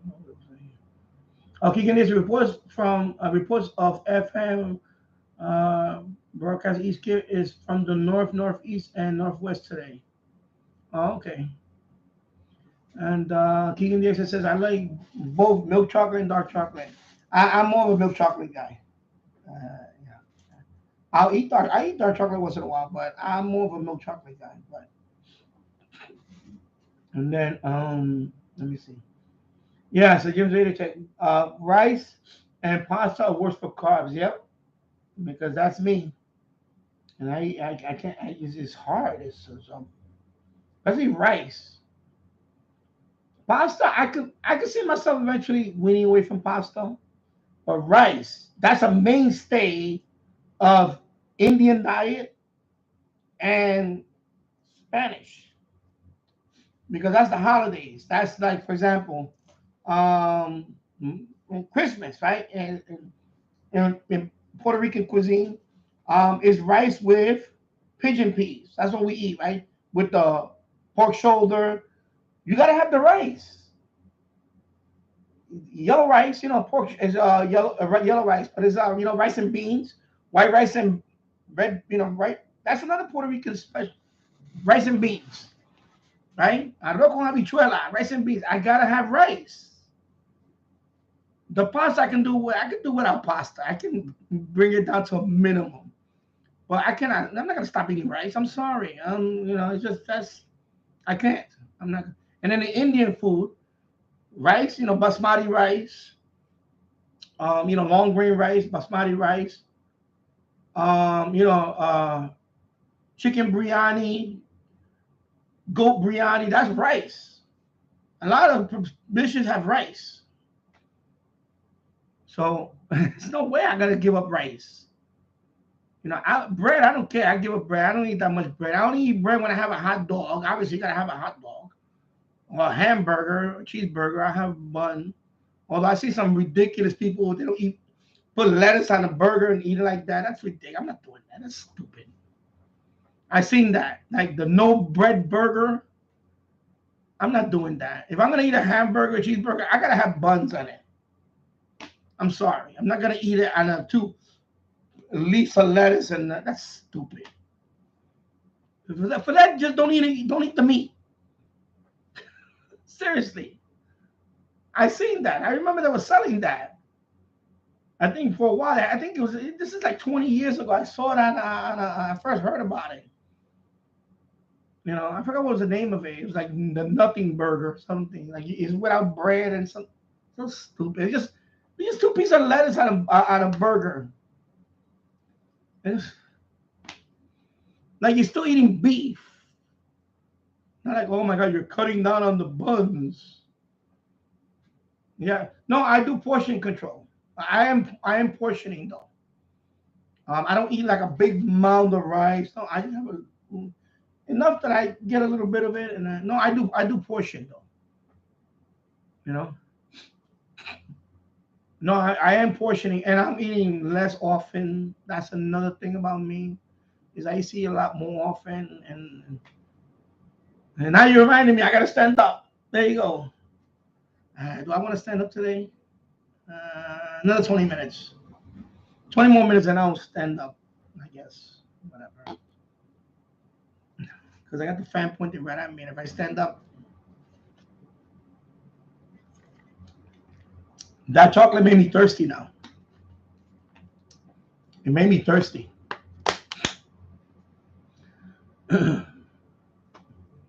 Yeah, chop suey. And Landy said, I'll make some for you when you come in August. Well, let me see if I'm going to stop by to where you live. I don't know. Well, anyway, you could, you have my email, right? Landy, you have my email. I believe you have my email. Anyway, it's in the About page. My email's in the About page. It's DannyRadioandTech@gmail.com. That is my email.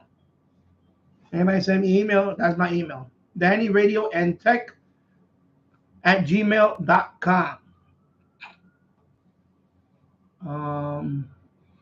Geek and DX, I think of a Seinfeld episode, Seinfeld 4, from the episode The Chinese Restaurant. Jim's ready to, I like the one Poppy, a little sloppy. And Poppy P on myself. Oh my God, here we go with the Seinfeld stuff. Oh my God. Hello, James Farley. How's it going? Hope you're doing well. Yeah. So they're talking about same thing. Yeah, you guys always talk about the same episode. George Farley goes after. George Farley goes. They got me lying, and oh my God. Yeah. So Jim's ready to check. Don't eat so much rice. You'll be okay. My wife is diabetic, and she has to watch all. No, I do. I try to watch all that. I same thing with my brother. My brother also he has to watch his diet, and his A1C is a lot higher. So he has to. So we both are watching each other's diet. Actually, I lost some. I'm fluctuating now. My goal was to be around 250. I'm not gonna get that. Well, I have another month to go before the end of summer. At least a month to go. So I'm trying to get to about 255. That was my goal. My goal was actually 250, but I'm getting there. Unfortunately, what happened was I haven't been working outside much because we've been getting on and off a lot of rain, and then the last few days it just went from that to 90 plus. So I'm not going to be working out there when it's 90 plus. And today I was going to mow the lawn and all that today, but I said let me come on and do the live stream today, and then maybe later on today I'll mow the lawn, or I'll do it first thing tomorrow. James Farley said I'm doing better now that you're on. Thank you, James. So yeah, but I do portion control, but there is some things I do cut down. I don't like to eat a lot of sweets. I don't have much of a sweet tooth anymore. So when I ate this, oh my God, it's just like I need to put it down. That's it. Just put it down. Like I'm ready to grab another one. And so actually, I have enchiladas. I gotta heat up in the oven. My son, when he wakes up from his nap, that's what I'm gonna make. I'm gonna make the enchiladas. So an enchilada, if it gives you, I don't know what enchilada is a big tortilla. This one is chicken. So it looks like it's like a lasagna. It's a Mexican lasagna. That's what enchiladas are. It basically is like that. So you bake it, and it's layered with tortillas, and they put the sauce with the Mexican cheese, the cheddar cheese, and all that. And this one has chicken breast. So we just bought the one that's already made from Sam's Club. I'm just gonna put it in the oven, and my son is gonna have enchiladas later. That'll be his dinner in a couple hours. Well, if he wakes, it's gonna be 4 o'clock, so maybe another hour or so, and then I'll start making that for him. But yeah.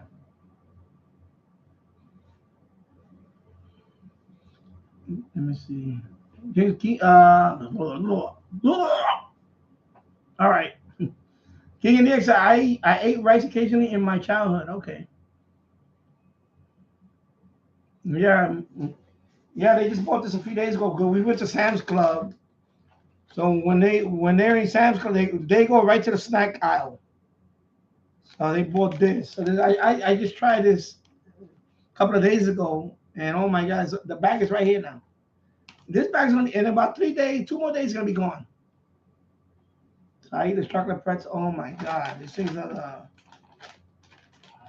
Oh my God. Because I love pretzels. I love when I lived in New York City, the pretzel trucks, they out there. They like with the hot dog vending carts. They also have pretzels, the hot pretzels, the big pretzels. I put mustard on it. And wham! I go to town with that guy. Because I put mustard on it. That's what I put. Big pretzels. I put mustard on it. And now I seen them when I went to Las Vegas. There was a place and it was we went to a shopping mall somewhere in Las Vegas. I forgot where exactly. What's the name of the place? And they have pretzels there with the melted cheese on there.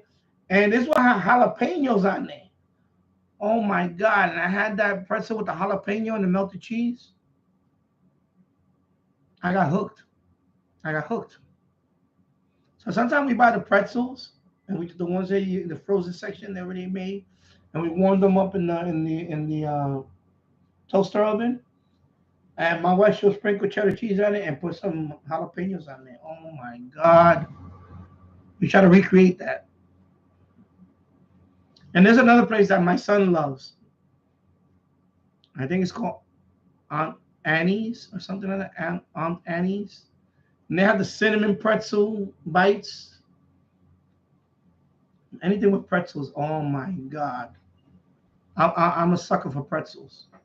That's bread, you see. And I just said I'll eat bread, but that's my weak one. So even giving up bread completely is hard because I love pretzels. How can I not eat pretzels? I just said that I'm trying to cut down on bread and I'm eating a pretzel.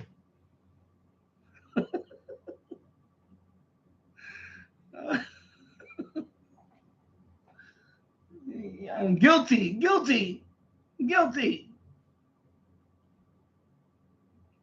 of eating pretzels. Oh my God.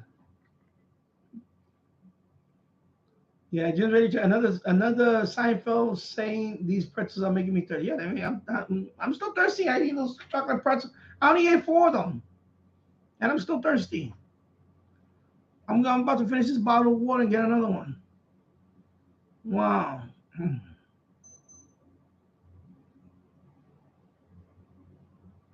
And Keegan this says Snapple. Okay. Just ready to. I got a deck, a Seinfeld trivia card. I can't wait to play. Oh, you got trivia cards. Oh, I didn't know that. Snapple, no thanks. Welcome aboard, James. Yes, James, welcome. Keegan Diaz says, I tried those pretzels in 2018 or so. Okay. I got them in Walmart. Yeah, they sell them in Walmart too. But this was Sam's Club, which is Walmart. Sam's Club, in case anybody doesn't know, Sam's Club is owned by Walmart. They're the wholesaler for Walmart. There's 3 major ones that I know of. I don't know, maybe somebody could correct me on that. There's BJ's for the membership type stores. There's BJ's wholesale, right? There's Costco and Sam's Club. And Sam's Club is owned by Walmart. Get it? Sam, as in Samuel, as in Sam Walton, the founder of Walmart. So that's Sam's Club. So that's what we shop at. I love Sam's Club. I don't like. I'm not a big fan of Costco. I used to love Costco. We have a Costco. It's right here in Yonkers. That's the closest one we have is Costco. But there's a BJ's right there in the Bronx. There's a couple. Actually, there's 3 BJs in the Bronx, and then Sam's Club is up in Elmsford. So we love Sam's Club. You know, yeah. Glenn Dansler, hello again, Glenn, welcome. You was earlier. Anyway, welcome, Glenn Dansler. It's good to see you. Danny, do you recommend a disco antenna for VHF, UHF? And hello, everybody. Yeah, that's what I have. I have the one that I have is called the. Let me bring up a picture over here. I just brought in the wire for that yesterday when I made that video, the pass-through video. So the one that I have is the equivalent of this one. My this one is called the brand's called Jetstream JTD2. Okay, but I cannot find that one anywhere. And actually, the same one is I'm going to show you right now, the tram. This is the tram 1411. I'm going to show you a picture right now. So that's the same one that I have. It's just rebranded as tram.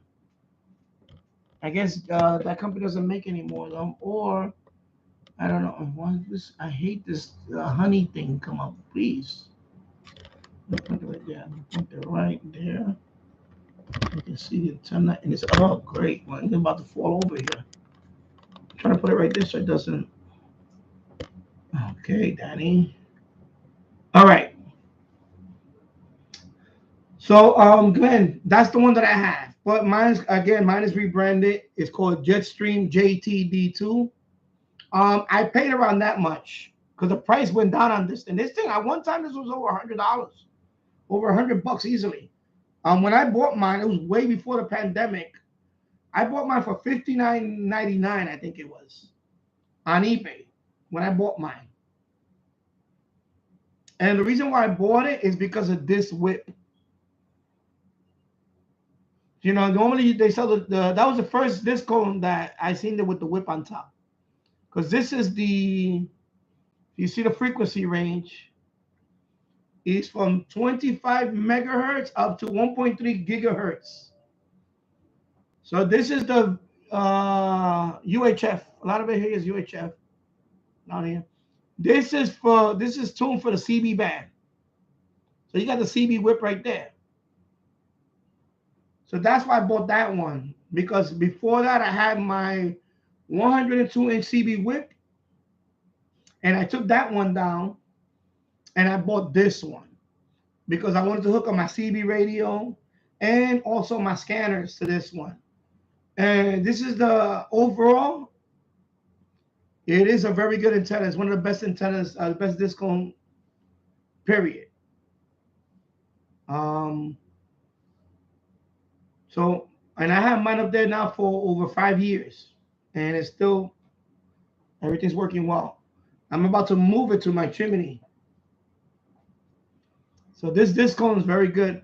For receiving, for transmitting, I can transmit several bands, like 6 meters. I heard it's not that good for transmitting, but for receiving, I love this antenna. It's a great antenna. You know, it's a great antenna for receiving. And it's right now $67, $67.99. That's a very good price for it. That's a very good price. This antenna a year ago was almost $100. So this antenna fluctuates in price like crazy. So that's the one I recommend, Glenn. The Tram 1411. If you're gonna get a discount, get it with this whip too. That's gonna cover the CB band and so on. All right. So let me just put that there. Let me scroll a little bit so you can see the whole antenna. And you have these radios down here, and these two are adjustable. These two radios are adjustable.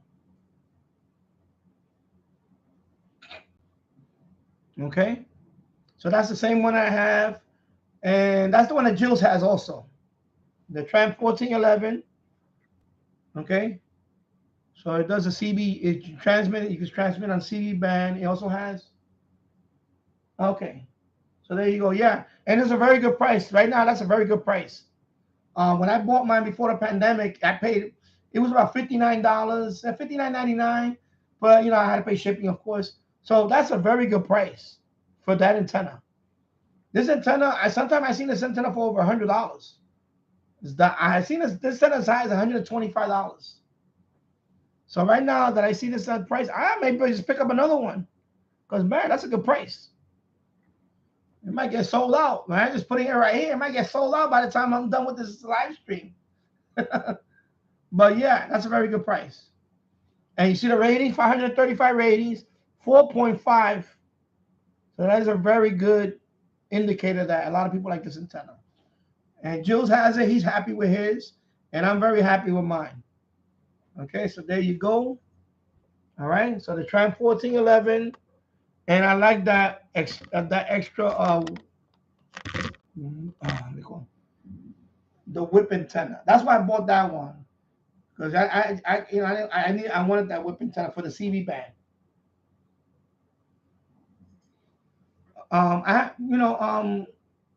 It works okay. I mean, I have not talked much on CB on it, but you can transmit with that.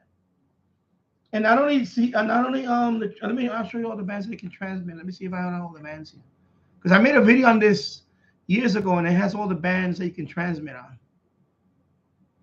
Not only the CB band, you can also transmit on. You can transmit, I believe, on 10 meters. You can transmit on without it. I tried it. I couldn't get the SW. My infrared is much better. But you can transmit at 10 meters, 11 meters, 6 meters.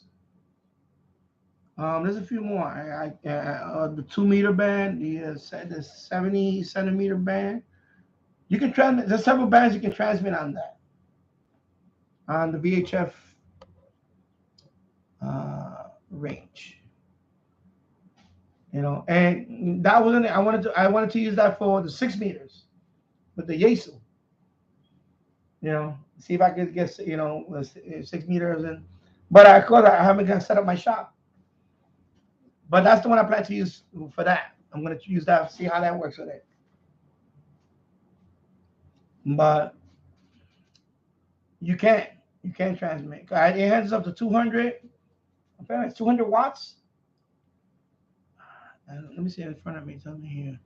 Because I'm trying to see if they have the specs here for that one. Let me see if they have the specs. I know it's about 200 watts. Let me see. They have all the specs. Yeah, it's right here. Okay, here we go. It's right there. Sorry, it's right there. Maximum power, 300 watts CB, 200 watts VHF, UHF. So you can transmit, okay? So CB up to 300 watts. All righty. And of course, 25 megahertz up to 1.3 gigahertz. So I also use this one for ADSB. Because ADSB is, 1090 megahertz. I use this one for ADSB also. Okay. So, and it works well, ADSB. So, and there's another discount out there, but it's more expensive. And that one can go up to 2500 megahertz. But I don't need that one. But this one is fine. This Tram 1411. I love this antenna. It's a great antenna.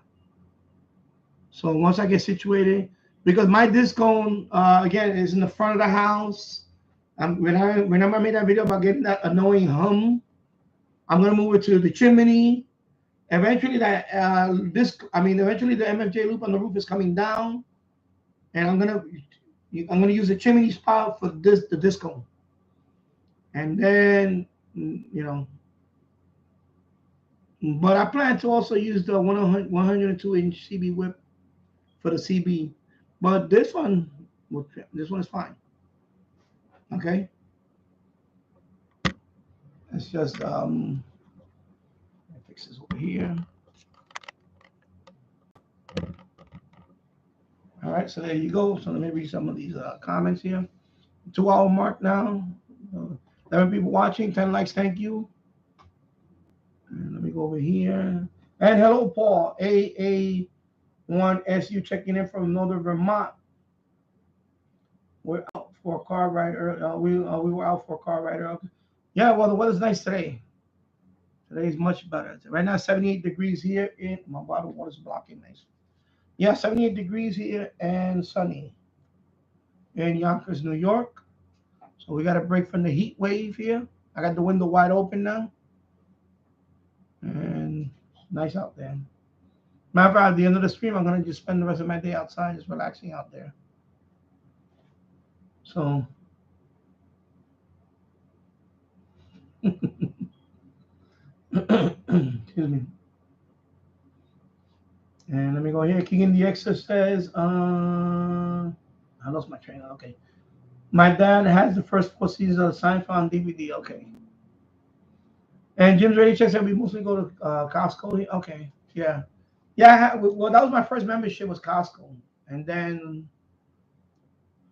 of course I had BJ's I had the BJ membership in the Bronx. We had one near where we lived in the Bronx by Yankee Stadium. There's a BJ's over there by Yankee Stadium. And that was pretty good. That one was okay. It was pretty good. But then once they opened up the Sam's Club up here in Elmsford, and man, that one is way better. Much better. Much better.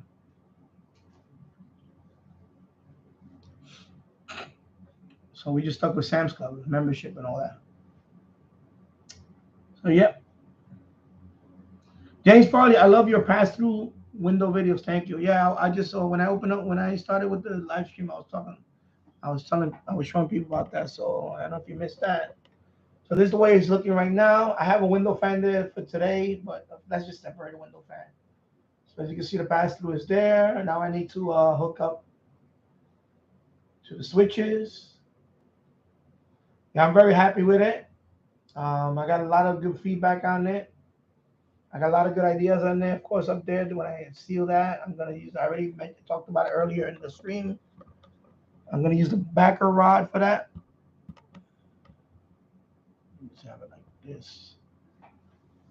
And I'm going to make another follow-up video on that once I put my final connecting and my antenna switches. I'm going to do a final video on that in about a few days. Hopefully in a few days. Because I need to move the other one of these up here. And I'm going to put my active radios on this side. So I can start transmitting and all that again. I can start listening to, have them hooked up to my, But right now, I don't have them hooked up yet. But yeah, so I'm very happy with it. And thank you, James. I'm glad you enjoy the videos. So I'm going to have one more video on that. Probably next few days. So I'm very happy with it, and it looks nicer. I had orbital sand. I sanded it real good. That was an old piece of wood I had in the garage. Repurposed it, a nice little pass through. And like I said, the reason why I made that because I didn't want the MFJ with the connectors in there. It just wasn't an option for me. I wanted to have something where I have more control over it. And if that thing ever, see, for example, if I have like more antenna wires and I can't fit them through there, I can just drill another hole next to it and put another PVC pipe and bring more wires in. Is it a pretty window pass through? No, it's okay. But it's a shack. It's a radio shack. It doesn't be pretty. I don't want a whole bunch of connectors, and I have to. They all have the separate connectors, and I have to get pigtails for each one, or jumper cables, whatever you want to call them. Then I have to run those here, and that's another point of loss, signal loss. I don't need that. I want to bring them straight in here. Is it pretty? No, but it works. It's practical, and that's what I want. And I was surprised nobody ever did a video on that. I was very surprised. Because before I made that video, I looked around. I said, let me see if anybody did. No. Everybody's video was like the MFJ. with the connectors and all that. I didn't want to do that. I don't want to do all that. It was not going to work for me because I have different types of all my wires are not. They're not going to connect to SL239. I have some BNC connect. I have some wires that have BNC connectors. I have the MLA30. I have a stock MLA30 that uses SMA connector. Thin wire. I have some that have SL239. They need the SL239. And also, say even the MFJ, for example, even the MFJ, right? SL239 connectors, right? If I put that LMR 400 on it, you don't think that's gonna break over time? Just hanging out the side of the outside part of the pass through. The MFJ is very the LMR 400 is very rigid. I would have to create some kind of a stress relief because that LMR 400. Let me slow down. That LMR 400 is so rigid. If you put it on a SL239 connector and a pass through, I think that thing will get weak over time. I don't like that. Especially how it gets windy and all that. Unless you're gonna cable tie that somewhere where it's not gonna shake as much. I don't like that. I just don't like it. And plus, you gotta seal that. Not only when you connect it from the outside, you still gotta water seal that. Coax seal or electrical tape, whatever you use. So that's another thing you have to do. I don't want to do all that. I want to bring in the wire straight in here, right into my switch. That's what I wanted. See what I'm saying? So that's why I did that. So I was surprised that nobody made something like this on video. So I'm glad I did it, and I got nothing but positive comments on it. A lot of people were like, wow, that's a great idea. Thank you. I'm going to use that. And I was like, cool, and that's what it's all about. And it worked out. It works out well. The first one I put through that was LMR 400. I went through like that. I just got to bend a little bit, snaked it in there. That's it. Then I brought the next LMR 400, snaked it in there, no problem. Then I brought them the Ethernet. Then I brought the LMR 240. That's it, right through. I didn't have to do nothing. I didn't have to finagle it too much. It went right through. That's it. And I got room for maybe 3 more wires through there. I could maybe squeeze in 4, but I want to put at least 3 more. So I know one of them is going to be the RG8X that I have there. That one's going to connect to my copper MLA30. That one's BNC. That one's going to fit through there. Then I have another one that's the MLA30, the stock version. That's SMA. SMA connector, thin stock version, that one. So that's 2 right there. And I have room for maybe 2 more. I'm thinking about getting another U-loop. And that one's going to be SMA. So that one's going to fit through there. And that's it. And maybe I can squeeze in 1 more wire through there before I completely almost cover the thing with the wires. Then the rest of it, I'm just going to put a plastic bag in there. And that'll stop the critters from coming in the draft or anything. Plastic bags. Grocery plastic bags. I have a whole bunch of them. Every time you go to a store, you get the plastic grocery bag or Walmart bag, plastic bag, whatever. I just stuff them in there, and that's it. That's all I need. So I'm glad you enjoyed the videos, James. And thank you. Let me go over here. Landy, I think you should move it to Wisconsin when you move here with that antenna. You really say a sales pitch right there. Move to Wisconsin. Yeah, Landy. Well, we're gonna go out there soon, and I would love to stay out there but we're only gonna be out there for a day, and then we're coming back to Indiana, and then from there. But we'll see. I'm definitely gonna, tell that to my wife. Yeah, we need to convince her. It's great to move there. Because according to the world according to Briggs, Wisconsin is one of those states that you want to move to in terms of the cost of living and I believe also education and stuff like that.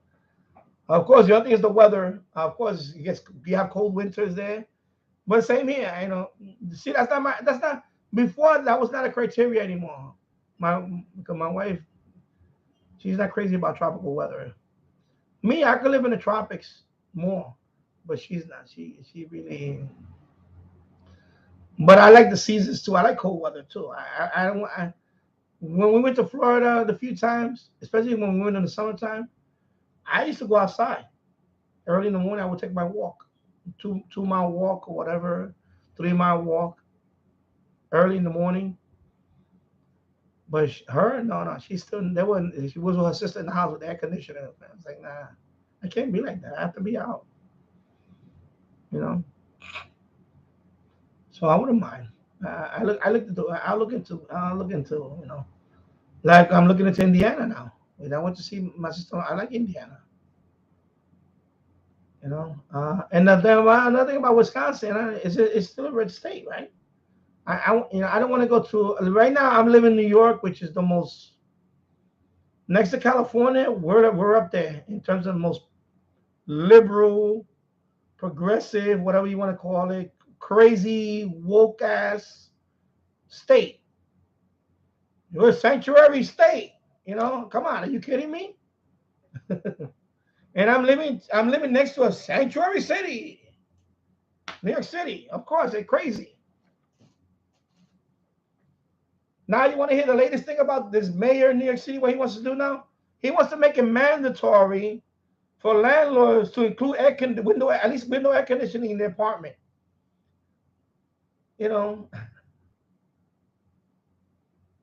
This guy's nuts. He wants to ban pizza ovens, and he wants to make it mandatory. Well, I am a Packer fan, by the way. Now that you mentioned it, I am a Packer fan. Keegan knows that. I'm a Packer fan. Keegan is a Packer fan too. I am a Packer fan. I'm a Green Bay Packer fan. I've been a Green Bay Packer fan since I'm gonna say since I remember Lynn Dickey. This is before Brett Favre. Lynn Dickey. They had what's that receiver they had? He was a great receiver. Oh my God, I'm getting his name off the. Anyway, it was Lynn Dickey. I remember Lynn Dickey. And then I remember Brett Favre. Brett Favre. Not Sterling Sharp. There was another receiver that was great. The Jefferson. I mean, it's John Jefferson or Jim Jefferson. I forgot his name. He was a great receiver. They had some great receivers. And ironically, I named my son after a Packer receiver. He only played for the Packers for 1 or 2 years, I think. It's Sanjay Beach. He was an Indian. He was from Indian descent. He was like the first NFL player to. He was the first Indian. When I say Indian, I'm talking about Hindu, Indian, not Native American, Indian, Hindu. He was one of the first. He was the first Indian-born player, Hindu, India, to play in the NFL. Sanjay Beach. So my son, I named after him, Sanjay. True story. So I am a Packer fan. So that's one thing. That's the one thing Wisconsin guy is. I love the Packers. I love the Packers. Of course, Aaron Rodgers left and he went to the Jets. And I don't think it's gonna do anything. Let's say that with Brett Favre when he left, when he came out of retirement and he went to the Jets. Remember that whole thing? So he got them close though. But so yeah, he throwing the sales pitch at me, Landy. Yeah, I'm a Packer fan too. I like Big Ten football. I'm not Wisconsin Badgers. But I just like to watch Big Ten football. I like that style of football. When it comes to college football, I like the Big Ten. That's one of the few football. I like the SEC, but it's getting a little too. I like the Big Ten football. I like cold weather football. The problem with SEC is a lot of them in the South. So hot weather football. It's a different type of football. And plus, I noticed like For example, I remember the Big 12. I remember the Big 12. I was getting into sports now. I remember the Big 12. It was like the running conference. You had the great running backs, running quarterbacks. Remember option? Remember, you ever heard of the option? Option play? That's a lot of stuff that goes on the side. In the Big Ten, they don't do a lot of option. The Big Ten is more professional style formation. Pro set. They call it pro set. Quarterback drop up, you give him a handoff. He's the running back. Oh, it was but in the South, they played option, triple option. They got all these crazy formations. We used to call it the running conferences. They just run the ball like crazy. So that's why I always like my favorite conference is the Big Ten. I like the rivalry. I like the Ohio State-Michigan rivalry. I like that. There's a lot of history behind that. Of course, Wisconsin is there. University of Minnesota is there. Northwestern, right? Jim, right? Northwestern, that's Chicago, right? Yeah, Northwestern isn't it? Northwestern University. What's that? I know it's in University of Illinois, Fighting Illini. I remember them when I was stationed in Illinois. I was stationed near Champaign-Urbana, which is University of Illinois. So I was always a fan of the Big Ten. So if I go there, I definitely will be going to the Big Ten games. At least I'll try to get into one. Go watch Wisconsin play Michigan. Or go watch them play Ohio State.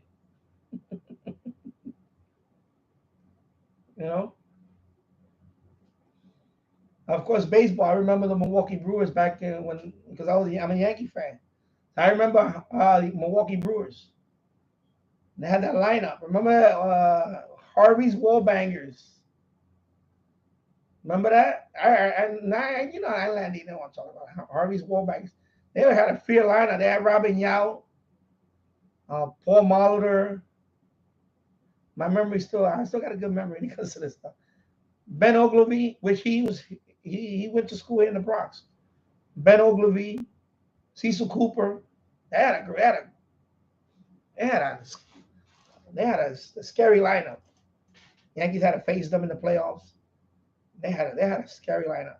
I remember Milwaukee Brewers, and they were, that was a team. That was an offensive team that you had to fear. They had Milwaukee Brewers. Who else was there? Gorman was the DH. I forgot his first name, Gorman. I think it was Gorman. Who was the catcher? It wasn't Molitor. Molitor was Gorman Thomas. Yeah, Gorman Thomas. Yeah, he's another. They had a squad. Thank you, Edward Felix, and welcome. Yeah, so I would probably be a Brewer fan, Milwaukee Brewer fan, and I love beer.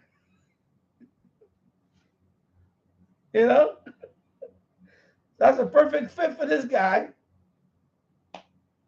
You got breweries there, right? Miller, is it Miller's brewed in Milwaukee? You got Miller. That's the name of the park, right? Miller Park, the baseball, Milwaukee Brewer baseball. And they had the guy slide down the thing. Doesn't he slide down and go into a beer mug or something? And they hit a home run or something. But the old Milwaukee Brewers used to play County Stadium. I remember County Stadium. Yeah, Gorman Thomas, thank you. Yeah, they had a lineup. Oh my God. And then they had the closer. Raleigh Fingers was their closer. I remember Raleigh Fingers with the handlebar mustache. Oh my God. Raleigh Fingers. He was around for a long time. He was there with the Oakland A's when they won the I think when they won the three straight. It was Raleigh Fingers. I think it was I remember. I still got and I have all those baseball cards. I have them in boxes. So I have all. Robin Yount was that was the guy. That was a power hitting shortstop. He was one of the first true power hitting shortstops. And then of course Cal Ripken followed in his, in terms of great power hitters that play shortstop. And of course Alex Rodriguez. But we got to question that one because of PDs. But Robin Yount was wow. I remember Robin Young when he first came up. I've been watching baseball since. I remember when he first came up, like in 1977. That's the Bernie Brewers slide. Oh, okay. Yeah, I know he slides down the slide, and oh yeah. So I fit right in Wisconsin, man. I'll be a cheese head. I'll wear the cheese head. Like Keegan. Keegan has a picture, has his profile picture. He got the cheese head. I moved to Wisconsin. Forget it. I don't fit right in because I'm a Packer fan, and I can see myself rooting for the Brewers, Milwaukee Brewers. You know. And I'm not a fan of the Bucks. Sorry, I cannot be a fan of the Bucks. So you guys lost me on that one. Although they did win the NBA title a couple of years ago. But I'm not a fan of the Bucks. That's the one thing I cannot be a fan of the Bucks. Milwaukee Bucks. Yeah, Milwaukee. Because I'm not anyway. I'm not a big NBA fan anymore. I mean, I still root for the Knicks, but I just don't watch the NBA anymore. I didn't watch it. I cannot watch the NBA anymore. The NBA is different now. Everybody's just shooting 3-pointers. There's no more. You got the big man underneath, give him the ball, and he box him out. The inside game, and then you have the great centers. Now everything is from behind the arc. It's like no defense. So I just can't watch the NBA anymore. It's too crazy now. I just can't. So no Milwaukee Bucks. It will have to, and definitely the Packers, and maybe because I love baseball, I can see Milwaukee Brewers, but that's it. Not gonna be a Buck fan. Never gonna be a Buck fan. No, no, no. And speaking of Milwaukee, there you go. Milwaukee Tools.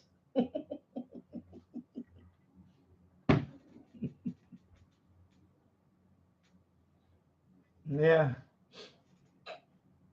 Let me go up here for a minute. And that's Keegan. I know that's your dad's home state. Yeah, Milwaukee. I mean, Wisconsin, excuse me. Glenn Nash said, thanks, Danny. I grabbed the screenshot. I will get the antenna and put it up when the weather cools off. Yeah. Yeah, you're going to like the antenna. It's pretty cool. And this one has SO239 connector. So when you put the mass in there, because the way that this going works, you got to put it in the mass. You got to have a mass. And you run the wire. I have mine, the wire inside the mass, inside the bottom of the mass, and it comes up, and then I connect the two. Then you put the disc cone. You got to put it on the mass, and then there's like a little Allen. It's like an Allen. It comes with like, and I don't know if that one's going. You got like an Allen wrench. There's Allen screws you got to tighten up around it, and that rests on the pole. That's the disc cone, the way you install the disc cone. The mass is gonna go underneath. You don't put a disc cone next to the mass. You have to put it underneath the disc cone. So keep that in mind. You watch videos on how to install the disc cone, and it's gonna have three. I think it's three of them, maybe even four. Mine had three little screws that you tighten it with a Allen wrench, and that's it. That's what holds the disc cone on top of the mast. And then inside, you're gonna connect it first. So that's a good thing about the disc cone too, that the connection on the disc cone never gets exposed to the elements because the mass is inside the mass. So keep that in mind when you're gonna install the disc cone. So the way I have my disc cone, if you guys watch my video, I have one mass, the main mass. Then you have the disc cone mass. And you're gonna run the wire inside it, and it's gonna come out to this side of the mass. Then that mass you gotta clamp it into your other mass. That's how I got my disc cone up there. That's the way you're supposed to do it anyway. Okay, so just keep that in mind when you install disc cone. It's not like, for example, CB whip antenna where you got the mount and you put it on next to the mass. I said the disc cone, you have to have a mass within that diameter of to fit in the disc cone. You want to fit it in it perfect. And then you're going to tighten it with the 3 little screws with an Allen wrench, and that's going to keep the disc cone in there. I have my disc cone now 5 years in the roof, and it has not fell off or nothing. The wind, nothing. Very strong. One of the very impressed with the antenna. Very durable, stainless steel. Even the rubber end caps are still intact on my disc cone. I have not lost one of the little, because they got little rubber end caps on them. None of them fell off yet. Very easy to set up. Well, of course, when you put it, you're gonna, And ADK, hello from Cincinnati. Welcome to the live stream. Hope you're having a good day. 11 people watching, 11 likes. Thank you. 2 hours and 26 minutes. Oh, the wind is whipping up outside. I'm getting a nice little draft and cool. Yeah. So so I am a Packer fan. So just ready to how does it work on it? I transmit on CB on it, and I even transmitted on 6 meters. I tried it, but I just didn't. I just to test it out. But I didn't. But I plan to. I plan to use that when I now finalize my setup here. I will be transmitting. I'm gonna try 6 meters on that, and of course CB. I'm gonna be transmitting on CB. But I want to set up the other one for CB only. But I have an idea. I'm thinking about using that 102-inch whip out there. Just build a nice long, like a mast, and then put it on top and have it out there, and just put a bunch of radios on it. I don't know. I'm thinking about it. It's just a problem with me. I don't have a lot of space out there. I have all these ideas in my head. Problem is I don't have the space. My wife has to remind me, you don't have acres out there, right? You only have you only have about 1,000 square feet at the most. Maybe a few, not even that. So I have to be not even close to that. What am I saying? That's the whole property. The yard itself, maybe a couple of hundred, not even a couple of, I don't know. My math is correct. My math is off. But yeah. But that disc one, I'm definitely gonna try I'm gonna, the CB. But I'm gonna switch though. That's another thing why I'm doing this pass through. I have 2 LMR 400. I'm gonna use one right now. The LMR 400 is not being used on the disc cone. I need to switch it. When I take down the MFJ loop, that LMR 400 is gonna go to the disc cone. When I move the disc cone to the chimney, I already have the run now. So all I gotta do now is just take out the disc cone, put it over here, take out the MFJ loop, and I'm gonna have the disc cone with the LMR 400. And the reason why I want that because it is you should use LMR 400 for UHF and VHF. It's much better, especially UHF. Because right now, of course, as I listen to the higher frequencies, the signal loss is a lot more. So right now it's using LMR 240, which is good. But I want to use the LMR 400 for the disc cone. So when I move that disc cone, I'm going to use the LMR 400 for that one. So that's the next step. I will be doing that when I do that. And that's going to be, then I'm going to try it again to transmit and see if that really improves the, because SWR was it wasn't that good from the basement. Or I may do a shorter cable. Because I have 75 feet of cable. I may just get rid of that one and get a 50 feet. Because the roof is right here. So I can just run 50 feet. So I may just get rid of that 75 feet, get a new cable, and run 50 feet. And the shorter cable run is going to actually improve. It's obvious that it's going to improve. So I may do that. So, Jim, it's still a work in progress. But, and I'm going to get the ad in about 10 seconds. So stay tuned. At the ad is 3, 2, 1 ad.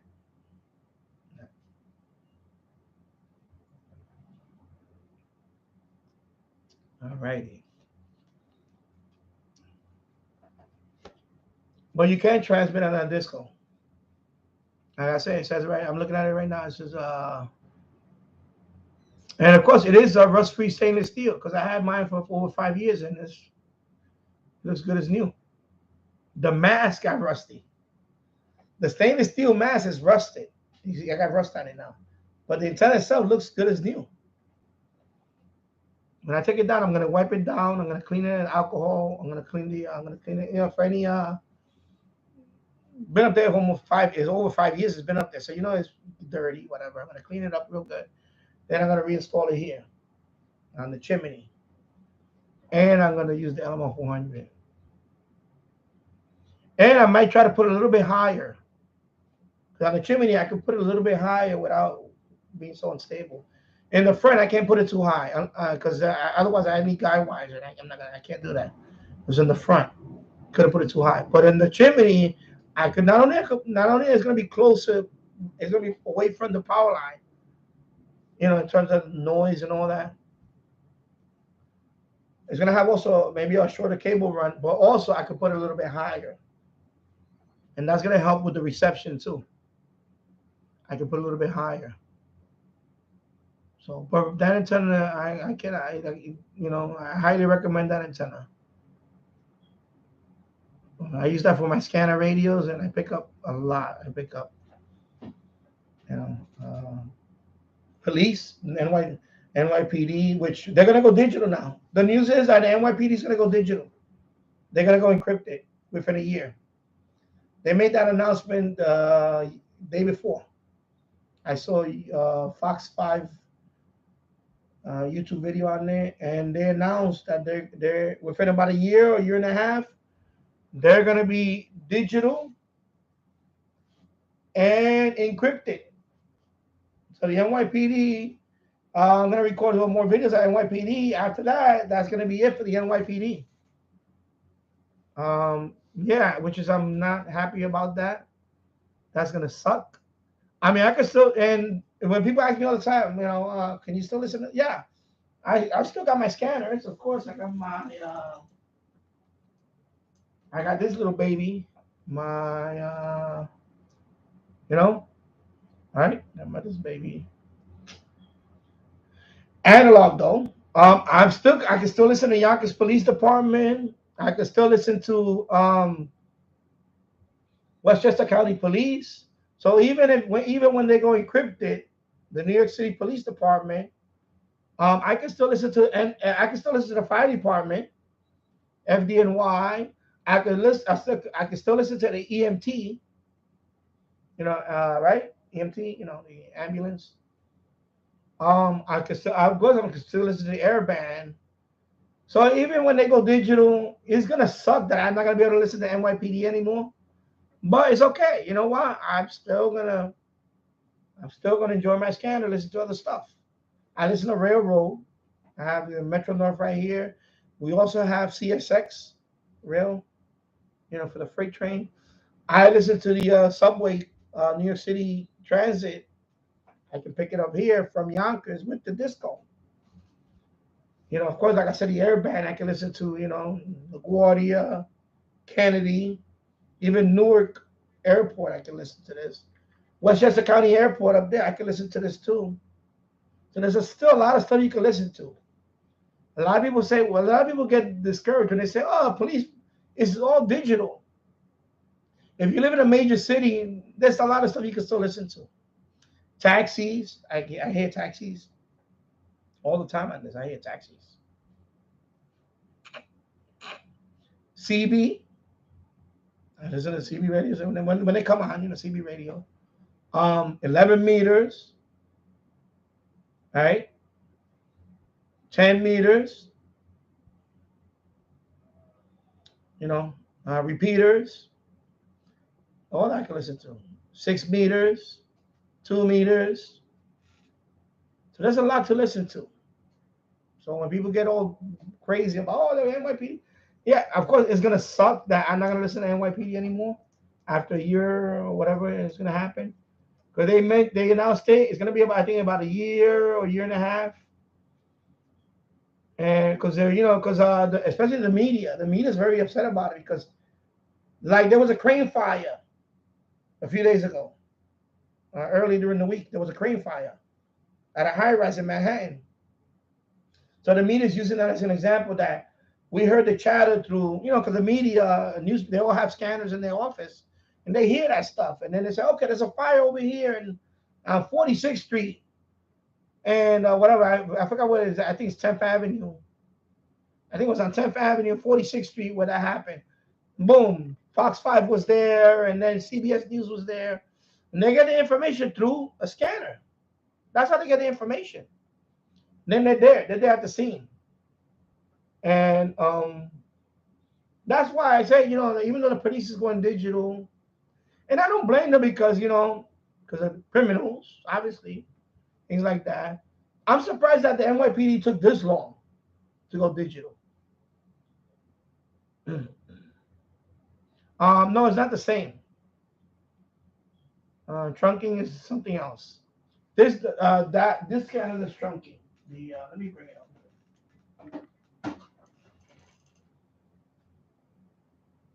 See, this one does trunking, but that's not digital. This is analog. So people get the term confused with trunking. They think it's automatically digital. No, this is analog scanner. I'll show you again at the model right there. Zoom in there. Let me hide my grill. BCT 15X Trunk Tracker 3 Uniden Bearcat. You see, this does track trunking, but it's analog. Analog. Okay, analog. Thank you, Jim. Yeah, this is a nice scanner, but this is a huge learning curve. But analog. Okay, this is analog. It's not the digital one. They have another model, of course, that's a lot more expensive, and it's digital. They have several models, the Uniden Bearcat. This is the analog one. I don't own a digital scanner.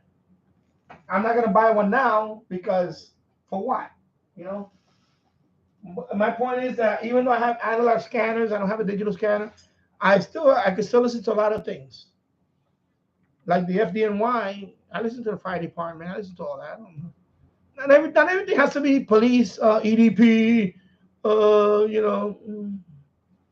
After a while, it gets old. Listen to same old. Especially now, what's going on down there. Whatever. Anyway, as soon as I hook it, I'm gonna start playing that again. I'm gonna start playing it every day when I do a live stream, whenever I come on, because it's not gonna be here in about a year and a half. And then a year and a half from now, there won't be no more NYPD analog. And I know they have some frequencies that are already digital. It's not like every frequency of an NYPD is analog. I'm sure it's not. I'm sure there's a lot of sensitive, like the intelligence, the anti-terrorism one, whatever. Those are all probably those got to be digital encrypted already. Right now is the precinct level. Is the everyday cop, the cop on the beat, the dispatch. That's what they're talking about now. They want to totally encrypt that. So that's what so now they're going to encrypt that at the precinct level. So I guess they're all going to get new radios and all that. Of course, it's going to cost the city money, but but yeah, it's going to go digital. So that's I totally forgot about it. And I said, let me make that announcement. So yeah, it's going to happen in about a year. They said we're by the end of 2024 or so, it's going to be digital. And I'm looking for another scanner. I was looking for an old Radio Shack.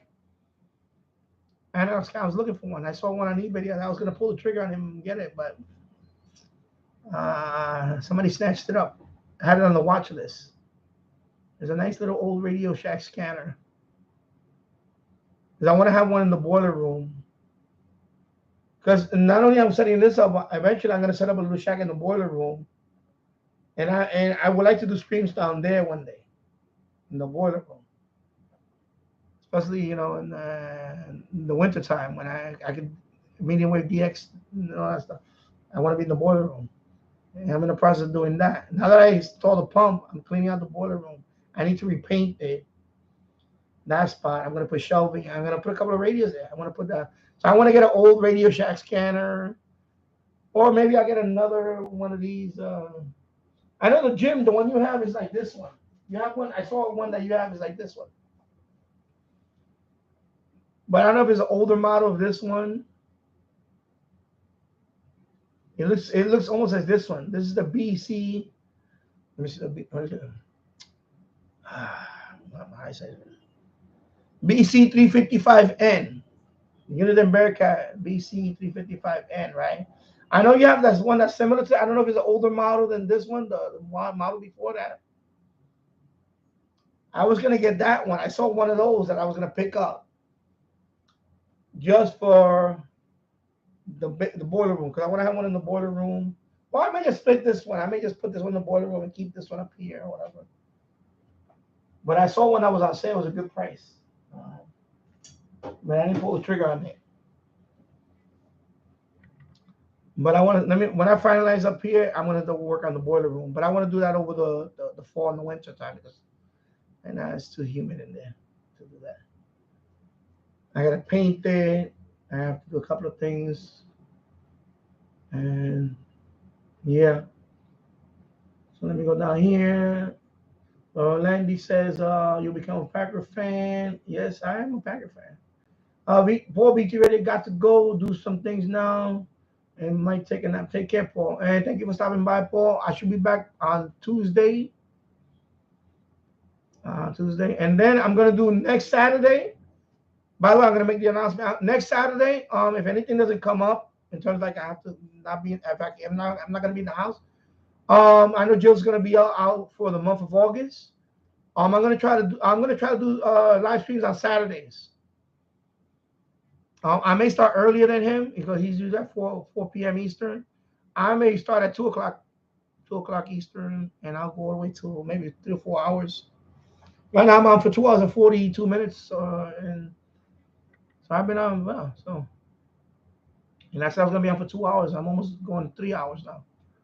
So next Saturday I will be streaming, and since he's not gonna be on, I'll do the stream on Saturday. And anybody else, I'm just saying, I'm not filling in for him. I'm just saying that I'll stream that day because I like Saturdays too. Saturdays, I notice a lot of people like to watch on Saturday. So last time I streamed on Saturday, it was pretty good. I had a pretty good number of people. I think the last time I streamed on Saturday was before he came on. And yeah, that was pretty cool. So definitely next Saturday, I'm gonna be on.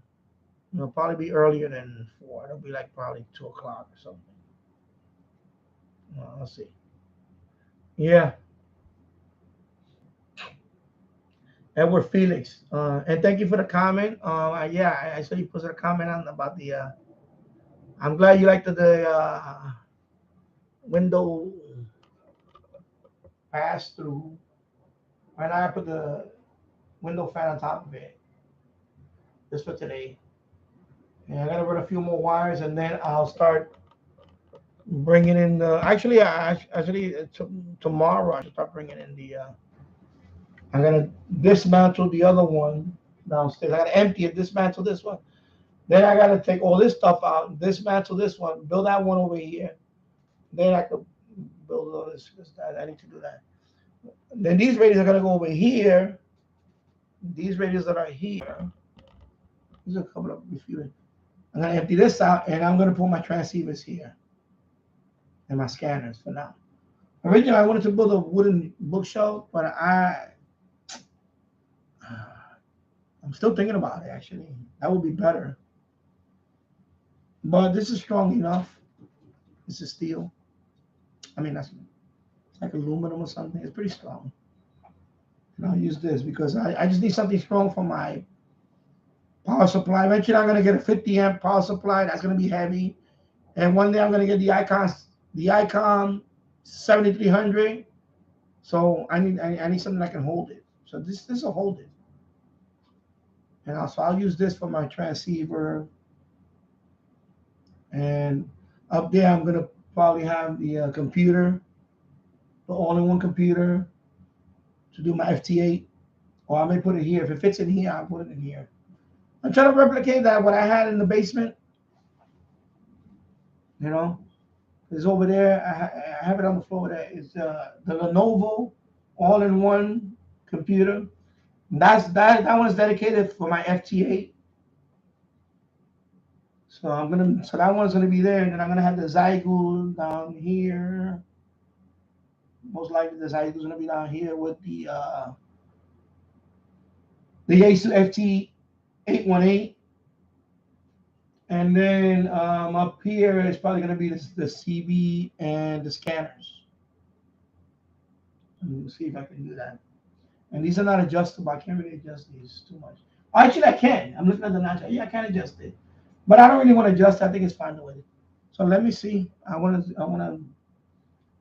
may have to adjust it actually if I want to fit in the all-in-one. Because if I can't do this, then I'm going to have to get something else or build like a wooden bookshelf, because I need something strong to hold the those power supplies. They're heavy. You know, even a small one, even that small one. What's the small one? They're down there. Let me show you that. Let me show you where they are right now. Everything is down there. You see? You see that pyramid back there? That's the power supply I use for the G90 right now. That one is heavy already. And then I have a little tiny one back there. That's for the scan. That's for the excuse me. That is for the CB. That one is Nippon. Well, I forgot the brand. It's Nippon. Let me bring it up. And so that's a nice little power supply. But that's the one I have one for the CB radio when I wanted to yeah, Nippon America, NA. So this little one was for the CB radio, just to listen to it. And I could, but I wouldn't want to use this one for my scanner because I'm gonna buy the 50 amp one when I get the ICOM, and I'm gonna use that one for that one and for the G90. I'm gonna use them and for the Yaesu. So this one is gonna be relegated to whatever on these. I'll probably use it for one of my scanners, whichever one. So this is Nippon America. Yeah.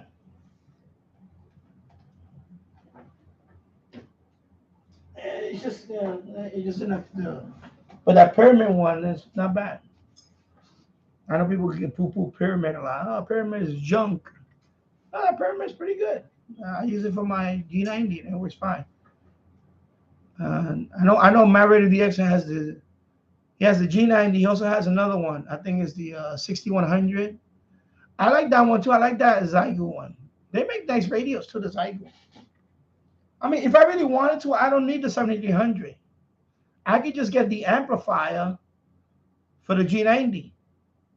And it's less money. It's about $600. And I could just hook that up with my G90 and I can give my G90 100 watts. Up to 100 watts. So I don't really need that 7300. I could just get that. It's an amplifier, and you can hook it up with the G90. And I had the thing to hook it up with the G90. I already have the interface for it, which is the one. I have the interface for it. It's the interface that they use for the digital. To do the FT8, is an interface you need for it, for the USB and all that. That same interface, I use it for the amplifier, and I could use the. So I don't really need I don't really need the 7300. If I buy the amplifier, I can just use that with the G90, and I turn my G90 to a 100-watt transceiver, up to 100 watts, if I wanted to. But I still want to get the G90. I mean, I still want to get the 7300 anyway. But I can't. I can't do that. I have the option. I can't do that. You can't do that. You can turn your Zygool G90 into a 100-watt transceiver. But I really want the G90. So we'll see. Yep. And everyone for the sake of Corbin Thomas. Yep. Landy says, I know where you'll be moving to. Yeah, I was gonna say we're looking around, but it's really my wife when she's ready to. Of course we're married, and so So death do us part and all that. You know, I'll be honest with you. She knows that if I wasn't married, I would not live in New York right now. I would have left New York State a long time ago. Of course, we're married. We have a family, and you know, and I put things in perspective. You know, compared to where I grew up in the Bronx when I was a child, it's a lot better over here. It is a lot better in Yonkers than when I lived in the Bronx. When I was, especially as a child, it was really, really bad. You know, we're talking about those '70s videos when they show the Bronx in ruins. That's where I lived at. It's a lot different. It's a lot different now. But now it's just, like I said, even here in Yonkers now, I can see that it's deteriorating. Got too many, some people left out of New York City, and they came over here, but they're bringing the same values with them, the same behavior. They're not very neighborly people. I have people across the street. I had it out with them a couple of weeks ago. They're not neighborly people. They park their car here, and it's 12:30 in the evening, and they're talking loud in front of my house. I'm like, can I help you guys with something? Why are you guys shouting in front of my house? Like, you live across the street. Can't you just park your car, walk across the street, and go home? Why are you loitering in front of my house? Forget it. They threw that. Oh, what's the problem? What's the problem? I'm like, you know what the problem? You're the problem. You cannot be a good neighbor. That's the problem.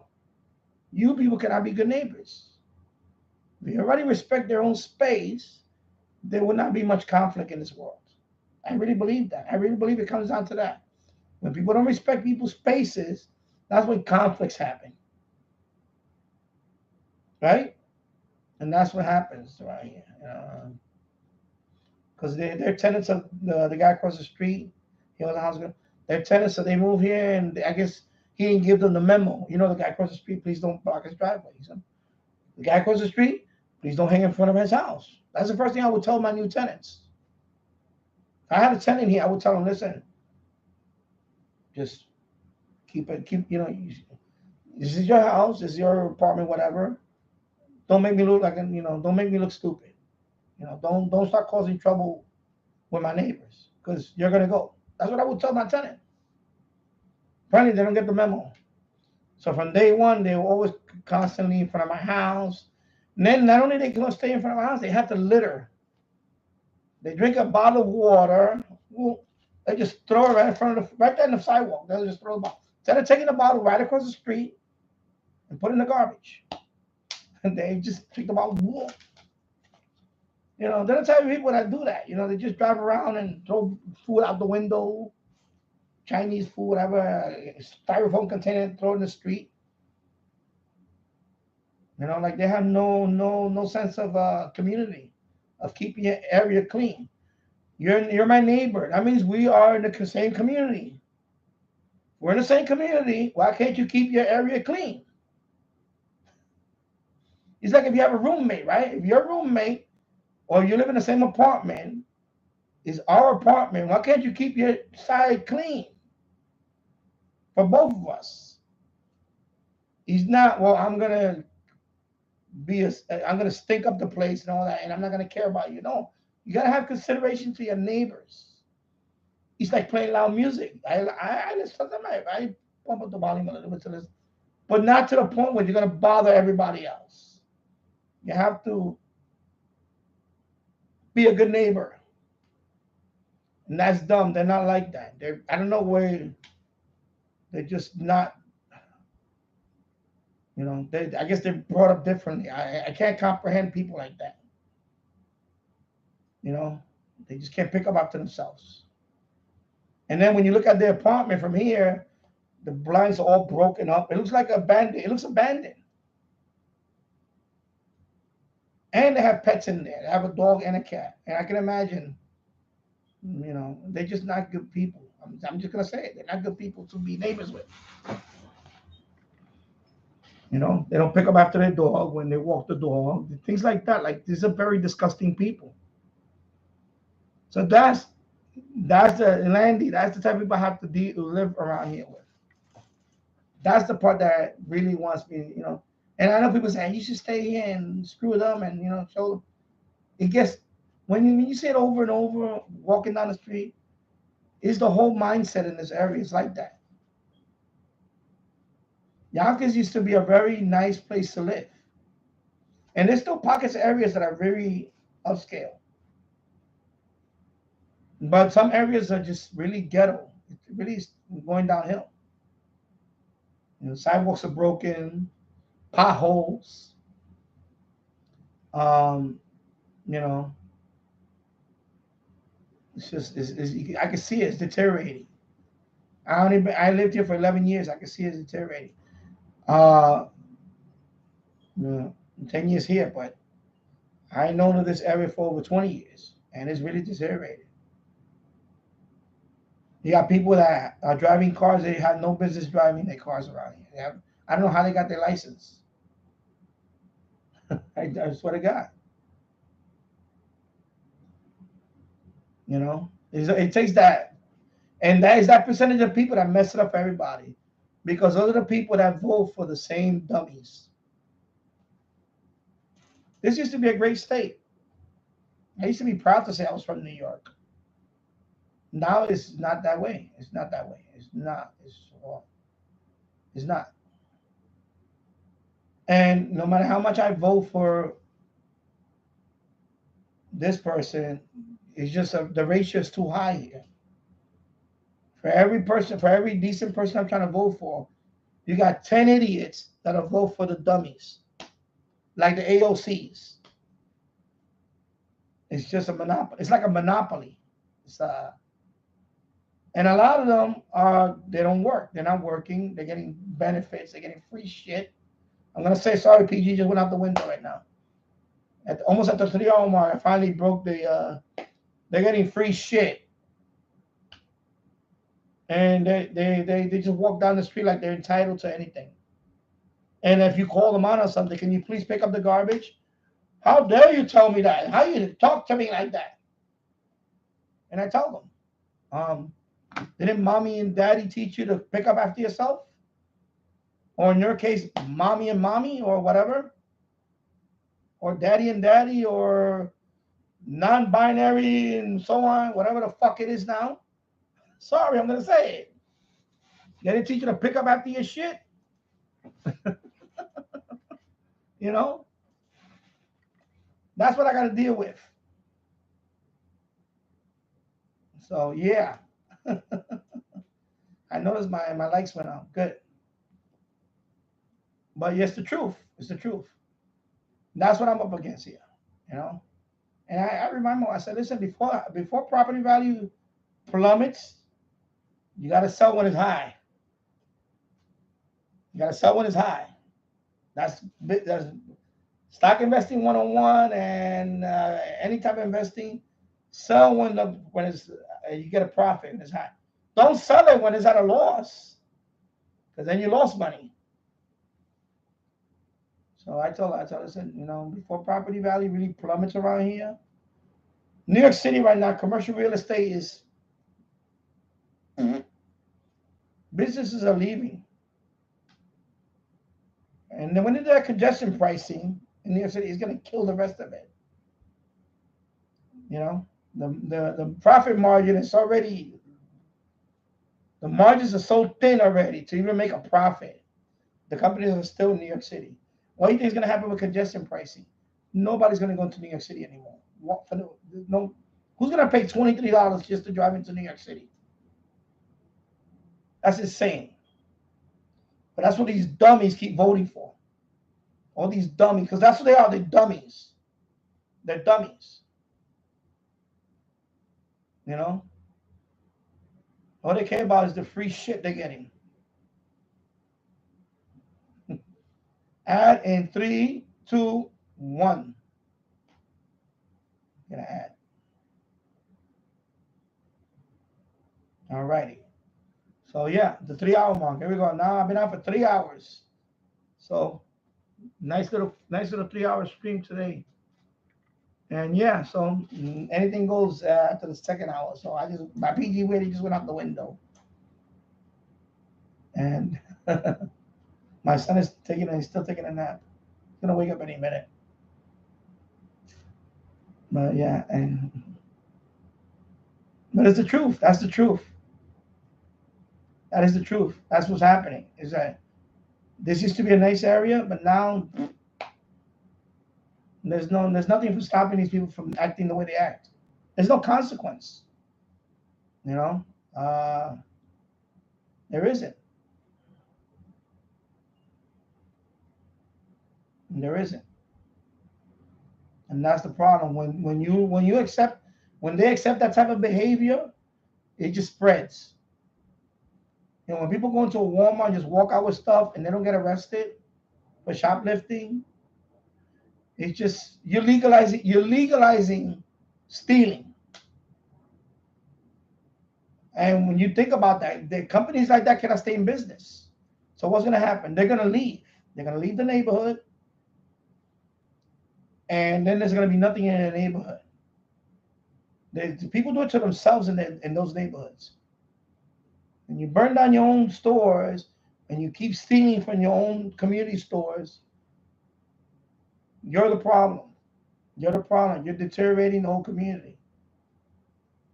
And instead of getting rid of those people, punish them and all that, they're really, I'm going to say it, they're fucking it up for the rest of us. You know, this is the part that people love for me to hear, for them to hear. They want to hear this. It's the truth. Those people fuck it up for the rest of us, for the rest of law-abiding citizens. They're ruining the state. And that's why I want to get the hell out of here before I can sell. Because one day I'm not going to be able to sell this house at a profit. I won't. God forbid in 10 more years, this becomes like Detroit. You know, boarded up houses all around me. It's sad. It is. It's sad. And people don't understand that. These people don't understand that. These people that come from all these countries, third world countries, they don't care. They live like that. They live with garbage all over the streets. You know, and they come with that same mindset. You know, if you go down to Manhattan now with the Roosevelt Hotel, there's literally on the police line, people hanging their laundry. People hanging their laundry on a police line in mid downtown Manhattan. It looks like a freaking clothesline. People hanging clothes out there. They wash their clothes and hang it on in front of a hotel. It looks like a third world nation now. It's disgusting. But this is what these people vote for. And even if and Landy, I'm gonna tell you something, even if I move to Wisconsin, and I'm sure it's nice there, but if those people start moving to those states and they bring their stupid values with them and their stupid now mindset, they're gonna ruin the states they're gonna move to.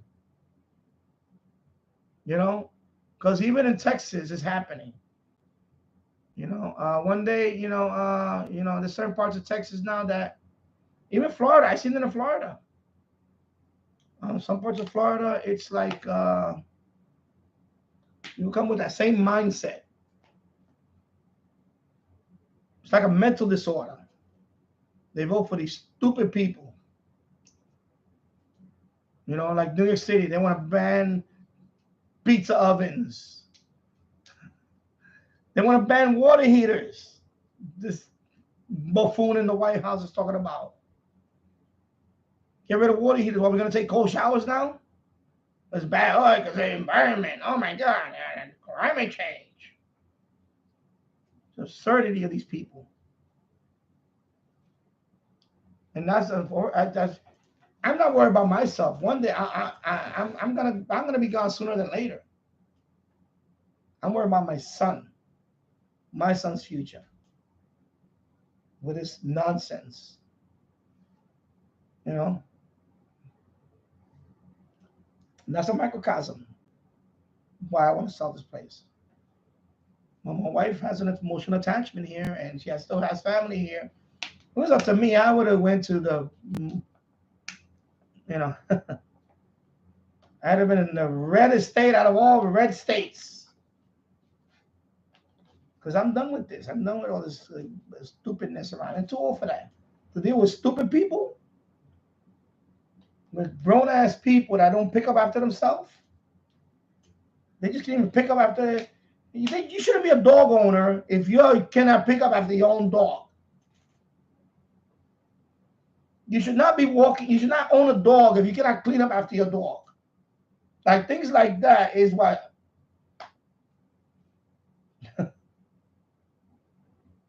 It's insane. And that's these people I have around me. They live like that. They're like fucking animals. I'm gonna say it. And that's an insult to the animals. I know my PG rating went out the window. Hour number 3. That's what you want to hear. That you want to hear the good stuff. You're going to wait till hour number 3. And that's why I want to leave New York. It's just stupid. It's just stupid maintaining this life, this house. When they keep raising Con Ed, they're gonna raise it. If I want to go to New York, if I want to drive into New York City, it's gonna cost me $23 maybe. If I want to go down to Lower Manhattan, which I don't even want to go down there anymore. If I want to get on the subway, I don't want to because so many stupid, crazy people on the subway now. If I try to defend myself because a smelly person is next to me and he's harassing me and I punch the shit out of him, I go to jail. Because I'm getting harassed by a fucking homeless guy, I go to fucking jail. Not him, I go to jail. This is what's going on now. You see what I'm saying? It's absurd. This is what these stupid people vote for. We have more, I'm going to call them what they are. They're fucking illegal immigrants. I'm sorry, they're not fucking migrants. They're illegal immigrants. They are more illegal immigrants now than the homeless citizens of New York City now. They tip the scale. And some of those homeless citizens are New York City residents are veterans. But yet we're accommodating all these fucking illegals. I'm going to call it like it is. Okay? I'm going to call a spade for what it is, a spade. They're fucking illegal immigrants. That's what they are. And we're putting them in 5-star hotels and all this shit. This is why people are leaving. Okay? Sound off. But that's the truth. People are fed up with that. This mayor was supposed to be he was a former cop and all. You would think out of all people, he was a police, although he was a racist one. Because I'm gonna call it for what it is. He is a racist. Yeah. You would think you'd be for law and order. Except, you want to cater to, the woke crowd. Now, how's that working out for you now? You got more illegal immigrants than actual New York City homeless citizens. That is fucking absurd. Absurd. I'm sorry. Just fucking stupid. You think you're going to win people over with doing that shit? Stupid. Like, common sense. No, we can't have them here. Sorry, too many. I just put on the radio this morning. Oh, the Roosevelt Hotel is no longer is full. Of course it's full. And where do you think they're at now? They're in front of the hotel sleeping.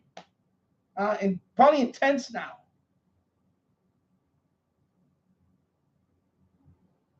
Yeah. It's happening here now.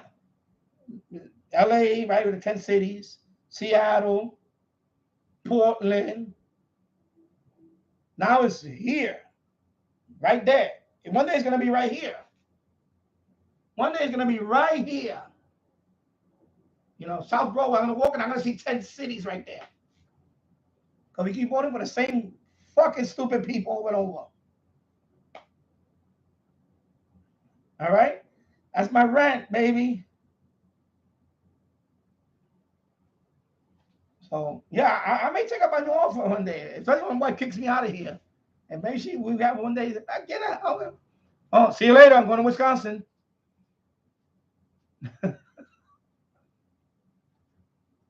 Hasta la vista.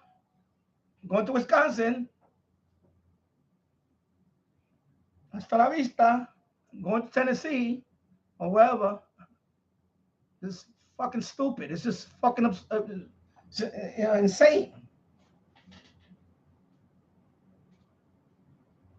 Definition of insanity. They keep voting for the same fucking people over and over. What do you think the end result is going to be? The same fucking shit is going to get worse. Right? I mean, yeah, correct me if I'm wrong, but that's the definition of insanity. You keep doing the same thing over and over and expecting a different result. Oh my God. All righty. So there you go. Done with the rants. And that felt good, actually. It felt good to say it out there over the air. And if I get thumbs down for this later on, I will get a thumb down for this. Because there's one dummy that's always thumbing down my live streams lately. It's probably somebody that I ban or somebody, whatever. You know what? You're fucking insignificant asshole. Fuck you. Thumb me down all you want. Actually, it's an engagement for you. An engagement for me, thumb me the fuck down. I don't give a shit. That's what and the problem is that he cannot comment. Whoever that is, they don't got the balls to comment. And why they thumbing me down? And that's fine, bro. That's fine. But I'm gonna speak my mind. And if YouTube takes me down and kills this channel tomorrow, I don't care because I'm not making fucking bank on this channel. Okay? I'm not making like fuck you money. Okay? So if YouTube takes me down, they take me down. That's it. You know what? I'll be done. I'm not going to resurrect another channel and go through this shit again. No. So YouTube wants to censor me. They can. They can. That's fine. That's why I didn't want to create a channel.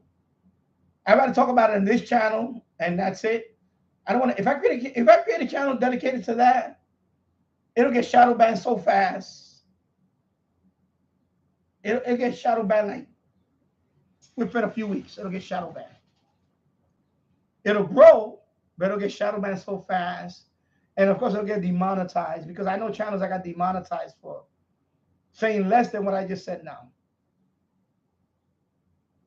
I've seen channels get demonetized for less than what I just said in the last few minutes. Okay? And what I'm saying is honest. That's my honest feeling. You know, I grew up in New York, but I don't recognize this. I don't recognize the state anymore. I don't recognize these neighbors anymore. I don't recognize them. I mean, you know, and I'm not against immigrants. I'm not against that because I'm Puerto Rican, and even though we're U.S. territory, whatever, I'm not against that. I mean, if you're gonna come here, do it legally, and if you're gonna come here, be a good neighbor. Don't come here and shit on the rest of us.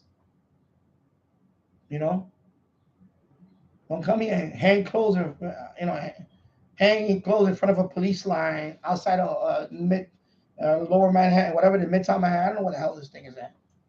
In a commercial, commercial property, people are going to work and they see that shit. Man, what the hell am I doing here? Why am I still in the city? People going to work down there, office building, and you see it look like a freaking clothesline outside in the middle of the street, in the sidewalk. And there's scooters there too. I don't know where the fuck they get the money for scooters from. And some of them have scooters. Electric scooters or whatever. Some of them have getting money for scooters. So they're not even fucking licensed to drive the scooter. They fucking have scooters all over the place.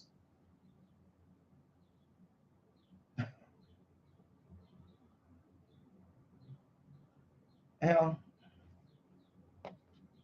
it's the truth. You're gonna hear the truth here. I'm not gonna sugarcoat nothing in here. When you ask me questions like that, we get to the third hour, boom. Because I want people to live. I want people, you know, if I use this channel for also a forum to tell the truth, I will use this channel for that. I will do that. I'm not gonna sit here and pretend. I'm not gonna do that. And someday somebody's gonna recognize that and say, you know what? We're gonna give you a radio show. We're gonna give you a radio show. I would love to be on the radio and have callers come in.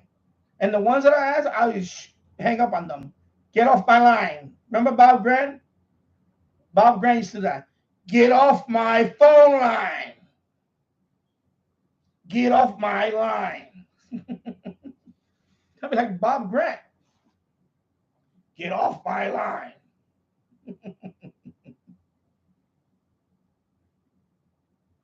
That's the problem here. You got too many word police and all this nonsense.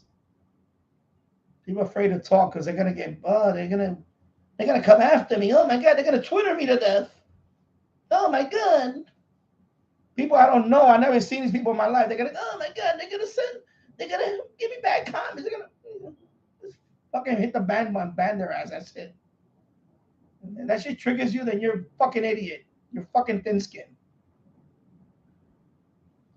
We were rewarding people with stupidity. All those people that were in the, there was a bunch of people that were BLM riots, and they announced it a few days ago. It was last week. They just settled a lawsuit. So all those people that were throwing Molotov cocktails and fighting with the police and all that, they're all going to get awarded. The average is about $10,000. So you're rewarding people for acting stupid, for rioting. So each of them are getting about $10,000.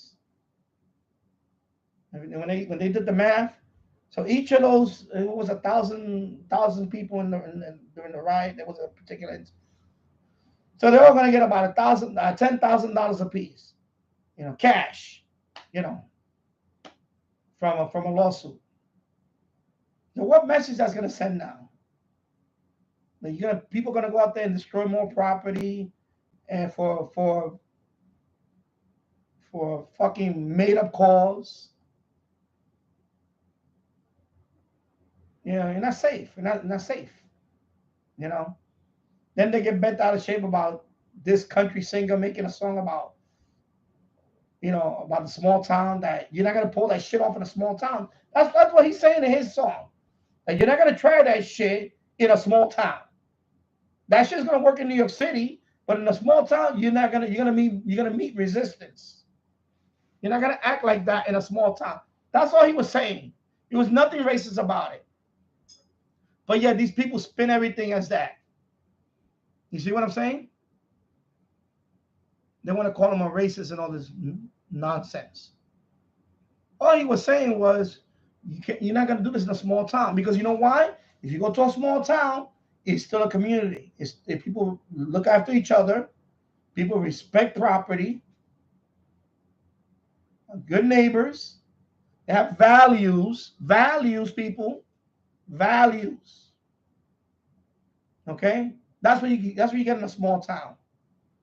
So you're not going to do that in a small town. That's what he was saying. That's what he was saying in that song. It wasn't about, he's like, oh, that's a lynching song.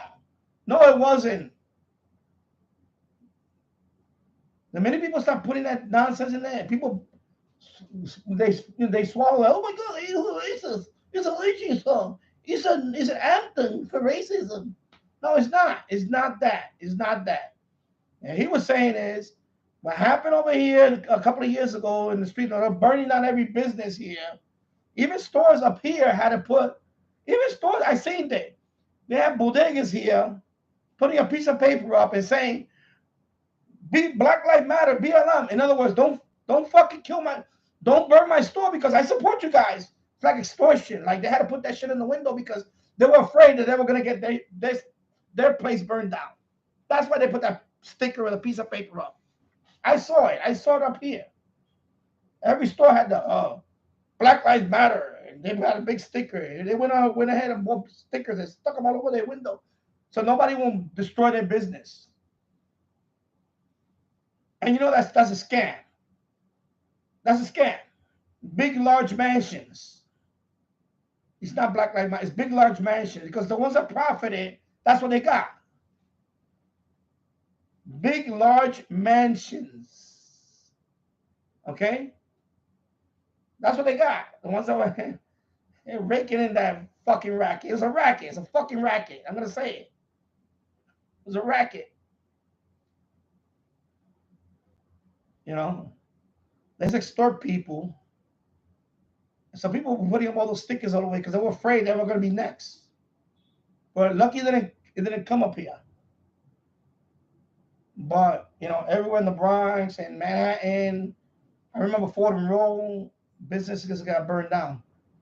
They got this, you know, looted, you know. So the guy was saying that you're not going to do that in a small town. So nothing racist about that. That's the truth. Over here, people don't care. You know, over here, people don't care. They see somebody looting a store, they're going to join in. There's no decency. They don't think about the poor. They don't think about the poor family that had to struggle to open up that business and get financing and, you know, work 12 hours a day to run that store, barely making any profit. They don't think about it. They just went in there and take all their shit. That's it. They don't think about that. They don't have that mindset. They don't have that concept that, you know, this is a business owner. This is a person that, and not only that, he's providing goods and services for the community. Okay, so when you burn down that grocery store, or you burn down that pharmacy, and whatever, that's a service that you're not gonna have in your own neighborhood. Even a pizza shop, that's pizza you're not gonna have in your neighborhood. You're gonna have to order out pizza or something. Like these people, they don't think about that when they do stupid things like that. They don't think about. They have no concept of that.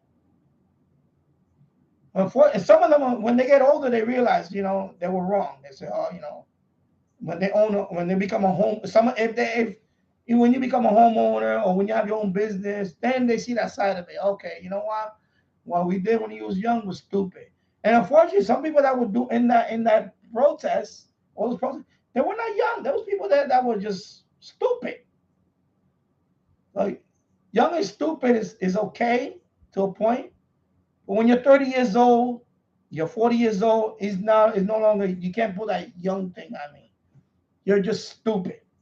You're a stupid person with your stupid values, or whatever your ideology is. And that's what happened. They even had a couple of people that were lawyers that were throwing Molotov cocktails at a police car. It was a lawyer. And I don't think she got disbarred, but it was a lawyer. It was a female. I believe one of them was a lawyer. You're a lawyer and you're actually doing this shit. But that's the absurdity that we, you know, that I here have to deal with.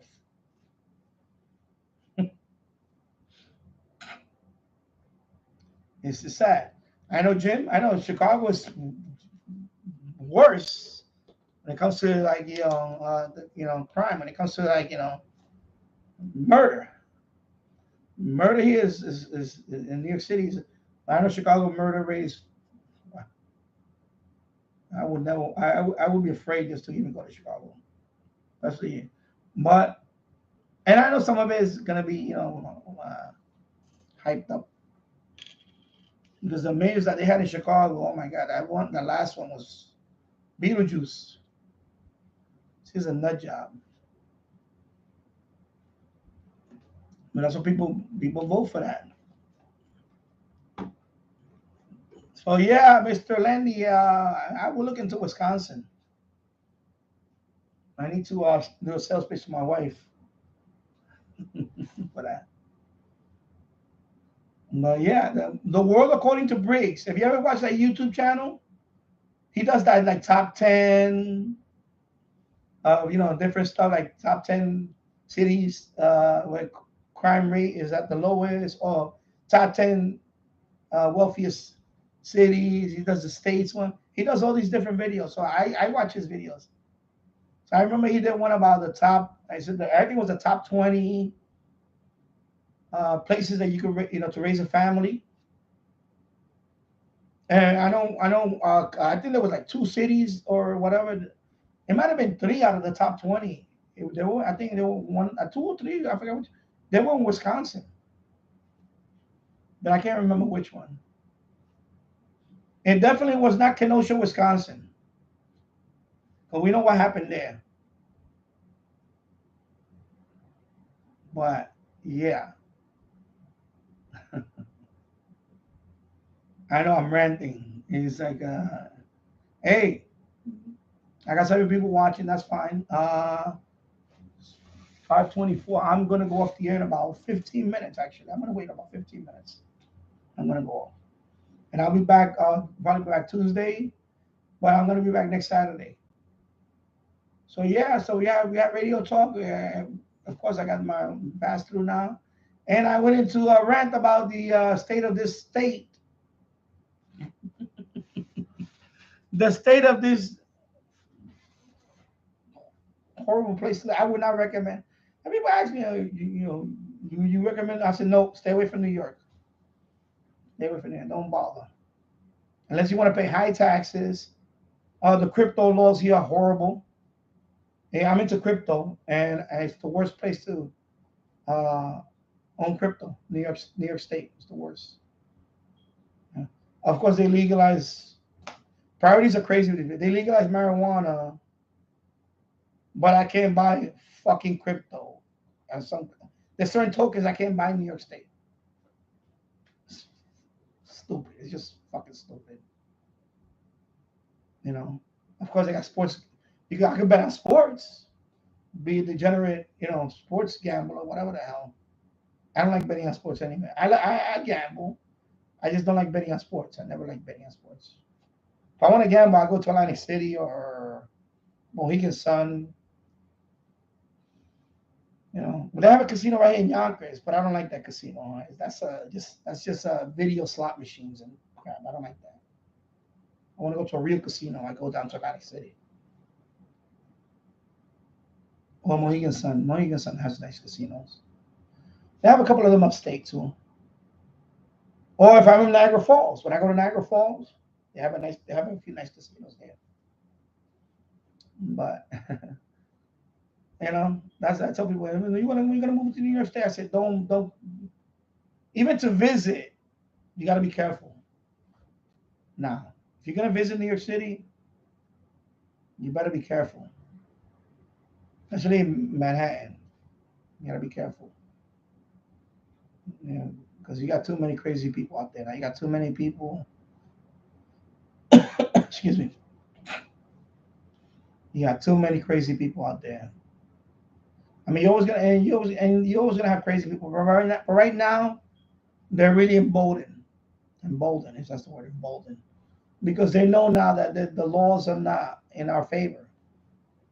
Anybody can do something stupid and be out in a couple of hours without even getting bail.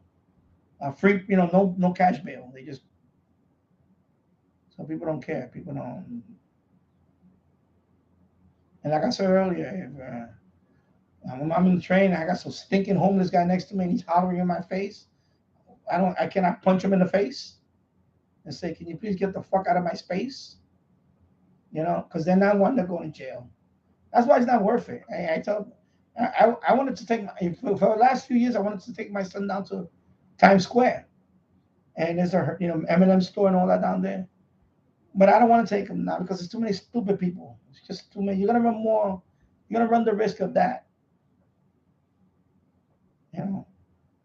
Even if I would take the commuter train, you hear all this stuff that even happened even in Times Square, in the middle of Times Square, people are just going crazy. Oh, gonna get an ad in 2-1 ad. So it's 3 hours and 30 minutes in, and 8 people watching. My live chat just went. I guess that they're letting me rant. Yeah, Jim's ready to check. Yeah, it is a nice scanner. And that's the last comment I got.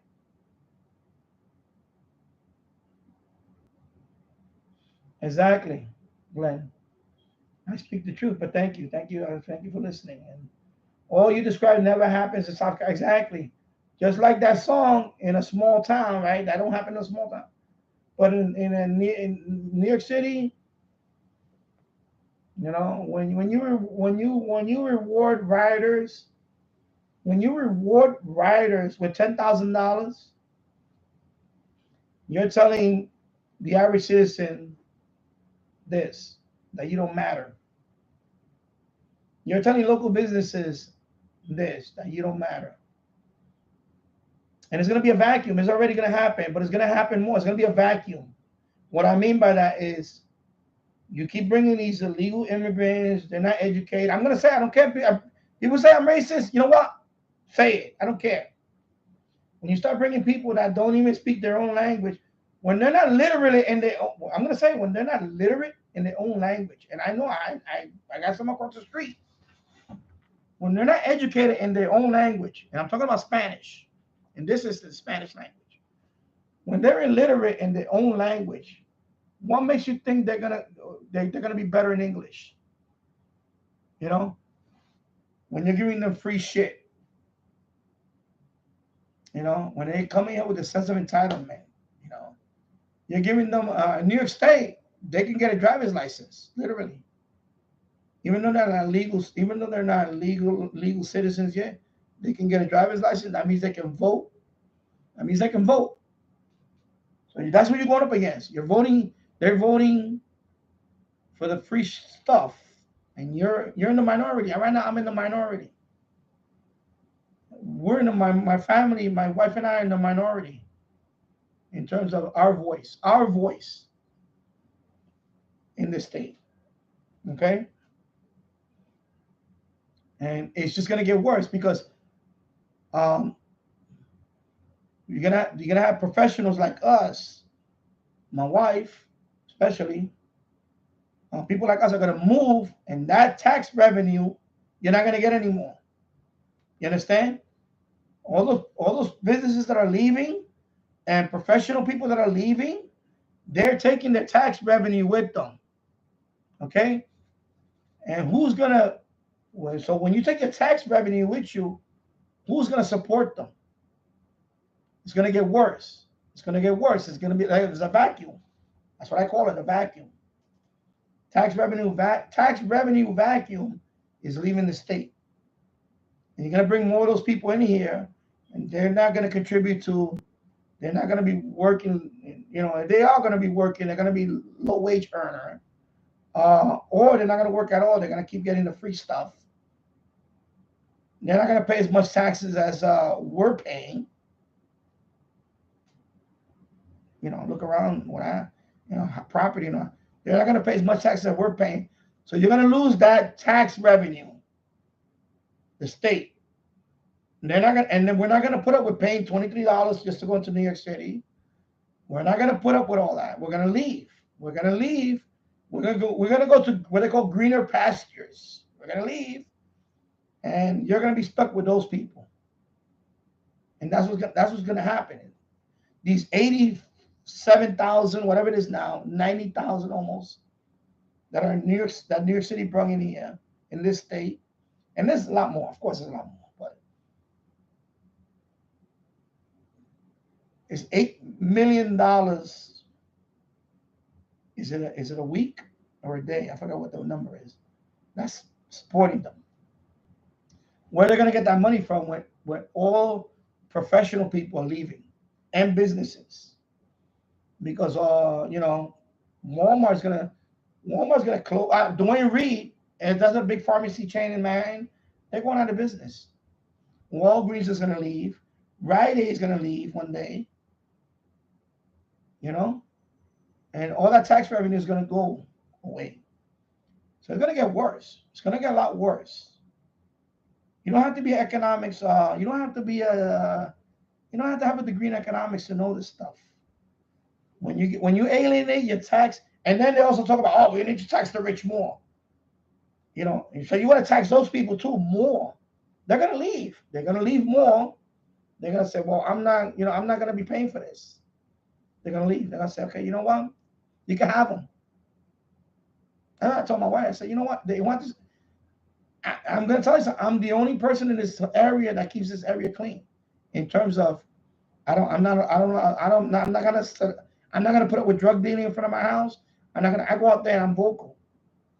But I tell them, they know. I tell my neighbors, the homeowner, I said, you know, the day that I leave, this is all going to be a drug spot because you guys don't speak up. I tell them. I tell them that to their face. They know it. I tell them to their face. I said, you know, if it wasn't for me living in this dead end, this part of the dead end street, this would have been a drug spot already over here. They would have had their way up here. Because it starts like that, you know, with what they call a broken window policy. If you allow for broken windows to people break windows, and you allow for graffiti to go over it, it's just going to snowball. It's going to get worse. People are going to hang out there, and then they're going to start drug dealing there. Then you're going to have homeless tents in front of my house. You know, that's the truth. You can't allow that. You have to draw the line. That's what happened up here. How many times people? When I moved here, people used to park on the driveway and smoke crack and all that until I started going out there. No, you need to go. Can't be here. Get out. Get out. Go. And they will leave. I'm going to call the cops. Get out. Leave. Go. Then I put cameras, all that. I put a floodlight, a motion light. Where if they even drive in front of my house, boom, 2,000 lumens, 2,500 lumens of bright lights hit you. Bam, right there. Hello. You're not going to hang out here. Go away. That's what I do. I'm trying to keep this community safe. Okay? And I tell my wife, I tell them, I say, when I die, they're not gonna make people like me. There's a lot. When I die, that mold is going with me. Whatever that mold was and they made me, is fucking gone forever. Because the next person that's gonna take over this house, I guarantee you, they're not gonna be the way I am. They're not. They're going to let them walk all over them, and they're going to swallow up this community. They're going to swallow it up. And then you're going to have anarchy. You're going to have lawlessness and all that. So I know that doesn't happen in South Carolina. I know it doesn't. You know?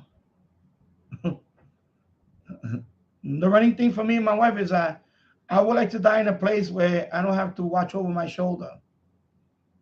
I have to walk down the street, and God forbid there's a shootout down the block. I get hit with a stray bullet.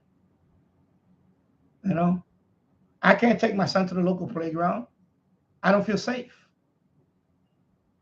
You understand? My son is 8 years old. He's only been to a playground. Look, I'm going to count in one hand how many times he's been in the local playground. And it wasn't here. It wasn't around here. It was when we went to other places. But now I don't want to take him to the local playground here or here. No, I don't want them. Because it only takes one stray bullet. It takes one stray bullet. It's too many stories out there. Kids playing in the playground and a stray bullet hit him in the head. Or hit him in the stomach, like what happened in the Bronx a few weeks ago. 3 kids. There was a shootout in the Parkway. And nearby Parkway, I still live in the Bronx. There was a random shooting. Guy went by there with a scooter, shot up the park, and 3 kids got shot. And they had nothing to do with the shooting. It's always the case. You know, we drive by, usually innocent people are the ones that get hit. They get hit with the stray bullets. You know? Yeah, I'm not gonna allow that here. I'm not gonna allow it. I'm fighting for it. But it's getting exhausting. I told my wife all the time. When I had that incident 2 weeks ago, I went out there and I was arguing with those people. I had to call the police. I called the police on them, and then they came and they sent them away, and they were literally rioting in front of my house. They were ready to, one of them would try to take a swing at me. And but he didn't take a swing at me. He was like getting in my face, and I kept telling him, "You need to back up." And I pushed him away. I had to push him away. And if he would have came back after that push and tried to swing at me, I was gonna wail on him. And he was drunk. He was drunk. They were all drunk. And I hit hard. Let me tell you something. I'm undefeated when it comes to drunk people. Have I hit that kid? He was a kid, by the way. You know, a young kid in his 20s. Have I hit that kid with the way I hit people, you know, with fury? I probably would have, I could have killed him with one punch. Because I could kill somebody with one punch. I hit hard.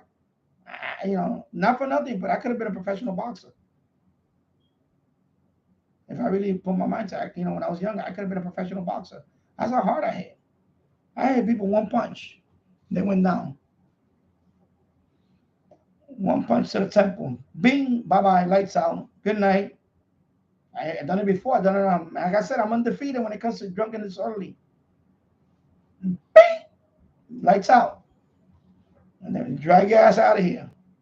And that's why when I confront that, I get, and my hands are shaking. I'm trying to control myself. I go, you know what? If I hit this guy, it only takes one guy to hit it. You hit that guy, he falls down, he hit his head on the pavement, and that's it. You're in prison. You understand? That's all it takes. In this state, that's all it takes. Don't go in favor of them.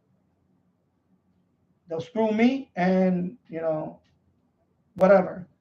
And, you know, like that guy that with the subway thing and all that stuff now. You know, and hello, Drain Trivia. How's it going? I hope you're doing well. And that's my fear, that I don't, and I told my wife that I don't want to stay here until one day I have to really defend myself and I go to prison. That's my biggest fear. My biggest fear is I'm going to defend myself one day and I'm not going to have a choice, and it's going to be him or me, and it's not going to be me. It's not going to be me. And that's when I'm going to wind up going, you know, prison. And that's my fear. Because, you know, it's all around you. It's all around. And when you allow that behavior, you know, it's like vigilante status now. You have to, when you're walking down the street, you gotta, you know, when I moved to Yonkers, I was surprised at how low class it was. Because I left the Bronx. Remember, I left New York City. I came here, I'm thinking, you know, it's gonna be a lot nicer. And most of the time it is nicer, but there's stretches and there's times that, man, you know, I'm walking down the street, I see people hanging in the corner, hanging in the other corner. I'm like, this is like the Bronx. What has been happening for? They're playing loud music and all that. But they haven't come up here. They haven't come up here because I don't allow it.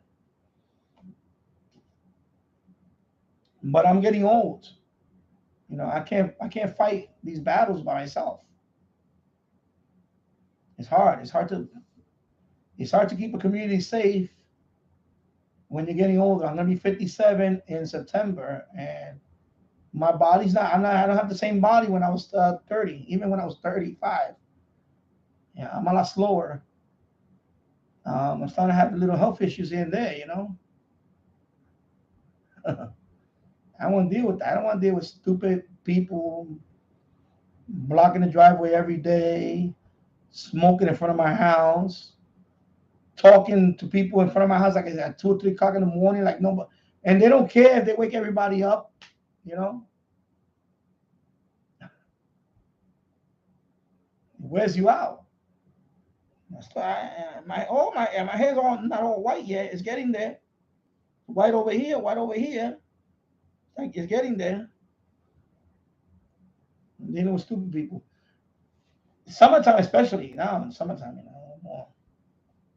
But yeah, you know, yeah. Yeah, I've been going on a 45-minute rant lately, right now, Paul, about state of New York and all that nonsense.